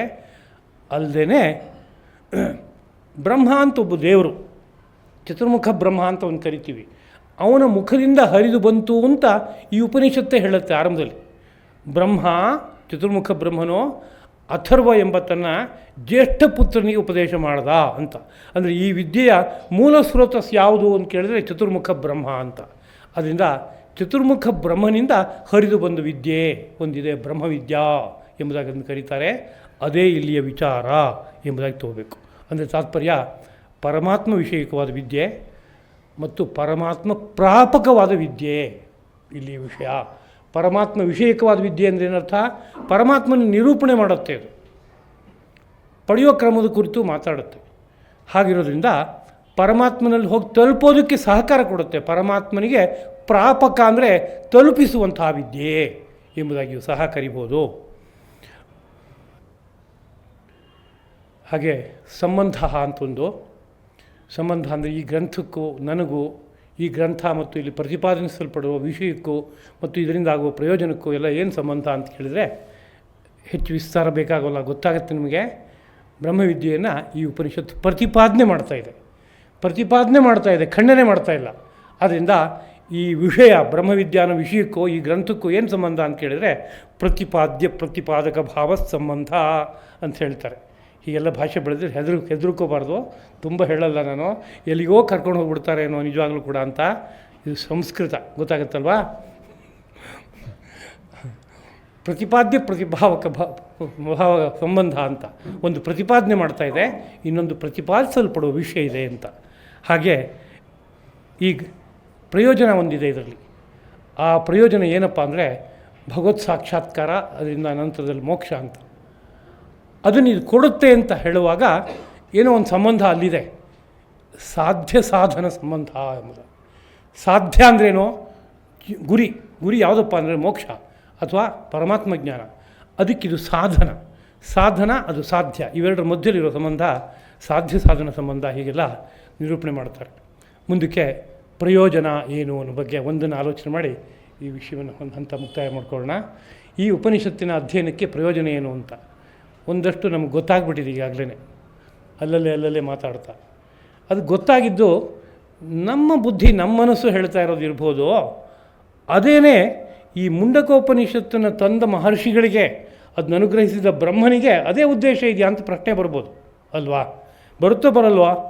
ಈ ಥರದ್ದೆಲ್ಲ ಪ್ರಶ್ನೆ ತುಂಬ ಹುಟ್ಟಬೇಕು. ಕಲಿಯುವ ವ್ಯಕ್ತಿಗಳಲ್ಲ ನಾವು, ಅಂಥದ್ದು 100 ಪ್ರಶ್ನೆ ಹುಟ್ಕೋಬೇಕು. ಅದಕ್ಕೆ ಉತ್ತರ ಏನಪ್ಪ ಅಂದರೆ ಮುಂಡಕೋಪನಿಷತ್ತೇ ಹೇಳುತ್ತೆ ಇದ್ರ ಪ್ರಯೋಜನ ಏನು ಅಂತ. ಈಗ ಒಪ್ಕೋಬೇಕೋ, ಈಗ ಒಪ್ಕೋಬಾರ್ದು? ನಂದಲ್ಲ ಇದು ಚಿಂತನೆ, ಮುಂಡಕೋಪನಿಷತ್ತೇ ಹೇಳ್ತಾ ಇದೆ. ಭಿದ್ಯತೆ ಹೃದಯ ಗ್ರಂಥಿ ಛಿದ್ಯಂತೆ ಸರ್ವ ಸಂಶಯ. ಅನುಸಂಧಾನ ಮಾಡ್ತಾ ಹೋದಾಗ ಆ ಒಳಗಡೆ ಇರೋ ಬೆಳಕು ಕಾಣಿಸೋಕೆ ಶುರುವಾಯಿತು ಅಂದರೆ ಎಲ್ಲ ಗ್ರಂಥಿಗಳು ಕಳಚಿ ಹೊರಟೋಗುತ್ತಂತೆ. ಗ್ರಂಥಿಗಳು ಅಂದರೆ ಗಂಟು, ಒಗಟಾಗಿರುವ ವಿಚಾರಗಳು, ಅರ್ಥವಾಗದೇ ಇರೋ ವಿಚಾರಗಳು ಅರ್ಥವಾಗೋಕ್ಕೆ ಬಿಟ್ಕೊಡ್ತಾ ಇಲ್ಲ. ಯಾಕೆಂದರೆ ನನ್ನ ಮೈ ಅಲ್ಲೊಂದು ಗಂಟಿದೆ, ನಾಡಿ ಅಂತದನ್ನ ಕರೀತಾರೆ. ನಾಡಿಗಳಲ್ಲಿ ಏನೋ ಒಂದು ರೀತಿಯಾದ ಗಂಟಾಗ್ಬಿಟ್ಟಿದೆ, ಅಡೆತಡೆಗಳು ಬಂದುಬಿಟ್ಟಿದೆ. ಆ ಕಾರಣದಿಂದ ಸತ್ಯ ನನಗೆ ಅರ್ಥ ಆಗ್ತಾಯಿಲ್ಲ.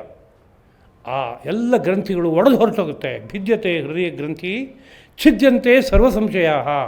ಈ ಬಗ್ಗೆ ಇರುವ ಎಲ್ಲ ಸಂಶಯ ಹೊರಟೋಗುತ್ತೆ ಅಂತ. ಬ್ರಹ್ಮ ಹೇಗಿದೆ, ಎಲ್ಲೆಲ್ಲಿದೆ, ಅದರಿಂದ ಏನು ಲಾಭ ಆಗ್ಬೋದು, ಇದಕ್ಕೆ ಸಂಬಂಧಪಟ್ಟ ವಿಷಯ ಎಲ್ಲ ಸಂಪೂರ್ಣವಾಗಿ ಪರಿಹಾರ ಹೊರಟೋಗುತ್ತೆ. ಇದೇ ಇದರ ಲಾಭ ಎಂಬುದಾಗಿ ಅಲ್ಲಿ ನಿರೂಪಿಸಲ್ಪಟ್ಟಿದ್ದಾಗಿದೆ. ಅದನ್ನೇ ಮುಂಡಕದಲ್ಲಿ ಬೇರೆ ಕಡೆಯಲ್ಲೂ ವ್ಯಕ್ತಪಡಿಸಿದ್ದಾರೆ. ಸಯೋ ಹವೈ ತತ್ ಪರಮಂ ಬ್ರಹ್ಮವೇದ ಬ್ರಹ್ಮೈವ ಭವತಿ. ಯಾರು ಈ ಬ್ರಹ್ಮವನ್ನು ಈ ಮುಂಡಕದ ಮೂಲಕ ತಿಳ್ಕೊತಾನೋ ಅವನು ಸಾಕ್ಷಾತ್ ಬ್ರಹ್ಮವೇ ಆಗಿಬಿಡ್ತಾನೆ ಅಂತ. ಅಂದರೆ ಬ್ರಹ್ಮಾನುಭವ ಸಂಪನ್ನನಾಗಿ ಬ್ರಹ್ಮಮಯನಾಗಿ ಆಗಿಬಿಡ್ತಾನೆ. ಮೈ ತುಂಬ ಆ ಬ್ರಹ್ಮಾನುಭವ ತುಂಬಿಕೊಂಡು ಅವನು ಬೇರೆ ಅಲ್ಲ, ಬ್ರಹ್ಮ ಬೇರೆ ಅಲ್ಲ ಅನ್ನೋ ರೀತಿಯ ಸ್ಥಿತಿಯನ್ನು ಹೊಂದ್ಬಿಡ್ತಾನೆ. ಇದೇ ಇದಕ್ಕೆ ಪ್ರಯೋಜನ ಅಂತ. ಹಾಗೆ ಇನ್ನೊಂದು ಮಂತ್ರ ಇದೆ, ವೇದಾಂತ ವಿಜ್ಞಾನ ಸುನಿಶ್ಚಿತಾರ್ಥಾ ಸನ್ಯಾಸಯೋಗಾತ್ ಯತಯ ಶುದ್ಧ ಸತ್ವಾ. ಸ್ತ್ರೀಯರೆಲ್ಲ ಸ್ವರಸಹಿತವಾಗಿ ಹೇಳೋದು ಅಭ್ಯಾಸ ಆಗಿದೆಯಾ ಅಥವಾ ಕೇಳಿ ಬಂದಿದೆ ಅಂತಾದರೆ ಪರವಾಗಿಲ್ಲ. ಹಿಂದಿನ ಕಾಲದಲ್ಲಿ ನಮ್ಮ ಅಧ್ಯಾಪಕರು ಹೇಳ್ತಾಯಿದ್ರು, ವೇದಗಳನ್ನು ಗಂಡಸರು ಮಾತ್ರ ಹೇಳಬೇಕು ಅಂತ. ಕಲಿಯುವುದು ಧರ್ಮ ಅದು. ನಾವು ಇದಕ್ಕಿದ್ದಾಗೆ ಗಾರ್ಗಿ ಮೈತ್ರಿಯ ಕಾಲಕ್ಕೆ ಹೋಗಬಾರ್ದು. ಅವರಷ್ಟು ಉದ್ದನೂ ಇಲ್ಲ, ದಪ್ಪನೂ ಇಲ್ಲ, ಇನ್ನೇನೇನಿಲ್ಲೋ ಅದು ಗೊತ್ತಾಗಲ್ಲ ನನಗೆ. ಇದಾದರೆ ಸ್ವಲ್ಪ ಬೇಗ ಗೊತ್ತಾಗುತ್ತೆ, ಅದಕ್ಕೋಸ್ಕರ ಹೇಳಿದೆ. ಸ್ತ್ರೀಯರು ವೇದವನ್ನು ಹೇಳಬಾರ್ದು ಅಂತ ಸಾಮಾನ್ಯ ನಿಯಮ ಅಲ್ವಾ? ಆದರೆ ಮನೇಲಿದ್ದ ಗೃಹಿಣಿಯರಿಗೆ ವೇದ ಮಂತ್ರದಲ್ಲಿ ಸ್ವರ ಏನಾದ್ರು ಹೆಚ್ಚು ಕಡಿಮೆ ಆದರೂ ಗೊತ್ತಾಗ್ತಾ ಇತ್ತಂತೆ. ಒಟ್ಟುಗಳು ಎಲ್ಲರೂ ಸ್ವತಂತ್ರವಾಗಿ ವೇದ ಮಂತ್ರ ಹೇಳುವಾಗ ಗೃಹಿಣಿಯರು ಕೇಳಿಸ್ಕೊಂಡು ಒಂಚೂರು ಸ್ವರ ಹೆಚ್ಚು ಕಡಿಮೆ ಆದರೆ ಏನು ಹೇಳ್ತಾ ಇದೆಯಾ ಅಂತ ಕೇಳುವಷ್ಟು ಅವ್ರಿಗೆ ನಾಲೆಡ್ಜ್ ಇತ್ತು ಅಂತ. ಅಂದರೆ ವೇದ ಮಂತ್ರಗಳ ಸ್ವರಜ್ಞಾನ ಚೆನ್ನಾಗೇ ಇತ್ತು ಅವರಿಗೆ, ಅರ್ಥಜ್ಞಾನವೂ ಚೆನ್ನಾಗಿತ್ತು. ಬಾಯಲ್ಲಿ ಹೇಳ್ತಾ ಇರಲಿಲ್ಲ. ಅದಕ್ಕೆ ಕಾರಣ ಋಷಿಗಳ ಆದೇಶ, ಹೇಳಕೂಡ್ದು ಅಂತ. ಋಷಿಗಳ ಆದೇಶಕ್ಕೆ ಕಾರಣ ಇದೆ. ಸುಮ್ಮನೆ ಆದೇಶ ಮಾಡ್ತಾ ಇಲ್ಲ, ಯಾರಿಗೋ ಪಕ್ಷಪಾತ ಮಾಡಬೇಕು, ಇವ್ರಿಗೆ ಕೊಡಬೇಕು ಇವ್ರಿಗೆ ಕೊಡಬಾರ್ದು, ಈ ಥರದ್ದೆಲ್ಲ ದುರ್ಬುದ್ಧಿಯಾದ ಋಷಿ ಆಗೋಕ್ಕೆ ಸಾಧ್ಯ ಇಲ್ಲ ಅವನು. ಆದ್ದರಿಂದ ಅಲ್ಲೇನೋ ಒಂದು ಉದ್ದೇಶ ಇದೆ, ಆ ಉದ್ದೇಶ ಹಿನ್ನೆಲೆಯಲ್ಲಿ ಆಡಿರುವಂಥ ಮಾತು. ಅದರಿಂದ ವೇದಾಂತ ಈ ಮಾತುಗಳು ಸನ್ಯಾಸಿಗಳಿಗೆ ನಮಸ್ಕಾರ ಮಾಡುವಾಗ ಹೇಳಿ ನಮಸ್ಕಾರ ಮಾಡುವಂಥದ್ದು ರೂಢಿಗೆ ಬಂದಿರೋದ್ರಿಂದ ಕೇಳಿ ಸ್ತ್ರೀಯರಿಗೆ ಬಂದಿದೆ ಅಂದರೆ ಅದೇನು ಅಪರಾಧ ಅಲ್ಲ. ಬಾಯಿನಲ್ಲಿ ಸಾಹಿತ್ಯವಾಗಿ ಭಾವಿಸ್ತೀರಿ ಅಂದರೆ ಅಪರಾಧ ಅಲ್ಲ. ವೇದಾಂತ ವಿಜ್ಞಾನ ಸುನಿಶ್ಚಿತಾರ್ಥಾ ಸನ್ಯಾಸಯೋಗಾದ್ ಯತಯ ಶುದ್ಧ ಸತ್ವಾ ತೇ ಬ್ರಹ್ಮಲೋಕೇತು ಪರಾಂತಕಾಲೇ ಪರಾಮೃತಾ ಪರಿಮುಚ್ಯಂತಿ ಸರ್ವೇ. ದೀರ್ಘಕಾಲ ನೆಲೆಸಿ ಪರಾಮೃತಾ ಅದ್ಭುತವಾದ ಅಮೃತವನ್ನು ತಮ್ಮಲ್ಲಿ ತುಂಬಿಕೊಂಡು ಅಮೃತ ರೂಪರಾಗಿ ಪರಿಮುಚ್ಯಂತಿ ಸರ್ವೇ, ಎಲ್ಲರೂ ಮೋಕ್ಷವನ್ನು ಹೊಂದ್ತಾರೆ. ಇದೇ ಇದಕ್ಕೆ ಲಾಭ ಎಂಬುದಾಗಿ ಈ ಉಪನಿಷತ್ತೇ ಸ್ಪಷ್ಟವಾಗಿ ಏನು ಪ್ರಯೋಜನವಾಗುತ್ತೆ ಇದನ್ನು ಅಧ್ಯಯನ ಮಾಡಿದ್ರೆ ಎಂಬುದಾಗಿ ಗೊತ್ತಾಗುತ್ತೆ. ಇಷ್ಟನ್ನು ಇವತ್ತಿನ ಪಾಠವಾಗಿ ಸ್ಮರಣೆ ಮಾಡಿಕೊಂಡು ಈ ಎಲ್ಲ ಪಾಠಗಳು ನಮ್ಮ ಮನೋಬುದ್ಧಿಗಳಲ್ಲಿ ಗಾಢವಾಗಿ ಇಳಿಬೇಕು. ಇದು ಟೈಮ್ ಪಾಸ್ ಕಡಲೆಕಾಯಿ ತರಹ ಆಗಬಾರ್ದು. ಅಂದರೆ ಇದು ಸಾರ್ಥಕವಾದ ಕಾಲಕ್ಷೇಪವಾಗಿ ಆಗಬೇಕು. ಹಾಗಾಗಬೇಕಾದ್ರೆ ಈ ವಿಷಯಗಳಷ್ಟು ನನ್ನ ಬುದ್ಧಿ ಮನಸ್ಸಿನಲ್ಲಿ ದೃಢವಾಗಿ ನಿಂತ್ಕೊಂಡು ನಿತ್ಯ ಜೀವನದಲ್ಲಿ ಹೇಗಾದರೂ ಇದನ್ನ ಬೆಳೆಸ್ಕೋಬೇಕು ಅನ್ನುವ ಹಂಬಲ ನಮಗೆ ಹುಟ್ಟಬೇಕು, ತೀವ್ರತೆ. ಅದು ಕೆಲಸ ಮಾಡಬೇಕಾದ್ರೆ 10 ವರ್ಷ ಹಿಡೀಲಿ, 20 ವರ್ಷ ಹಿಡೀಲಿ, ಅಷ್ಟಾದರೂ ಹುಟ್ಟುತ್ತೆ ಅಂದರೆ ಪಾಠ ಕೇಳಿ ಸಾರ್ಥಕವಾಗುತ್ತೆ. ಅತ್ತ ನಮ್ಮೆಲ್ಲರ ಮನೋಬುದ್ಧಿಗಳು ಸಾಗುವಂತೆ ಆಗಲಿ ಎಂಬುದಾಗಿ ಪ್ರಾರ್ಥಿಸ್ತಾ ವೇದ ಪುರುಷನಲ್ಲಿ, ಉಪನಿಷತ್ ಪುರುಷನಲ್ಲಿ ಈ 4 ಮಾತುಗಳನ್ನು ಸಮರ್ಪಣೆ ಮಾಡ್ತಾಯಿದ್ವಿ. ಕಾಯೇನ ವಾಚ ಮನಸ ಇಂದ್ರಿಯೈರ್ವ ಬುದ್ಧ್ಯ ಆತ್ಮನಾವ ಪ್ರಕೃತಿ ಸ್ವಭಾವಾತ್ ಕರೋಮಿ ಯದ್ಯತ್ ಸಕಲಂ ಪರಸ್ಮೈ ನಾರಾಯಣಾಯೇತಿ ಸಮರ್ಪಯಾಮಿ. ಶ್ರೀಕೃಷ್ಣಾರ್ಪಣಂ ಅಸ್ತು.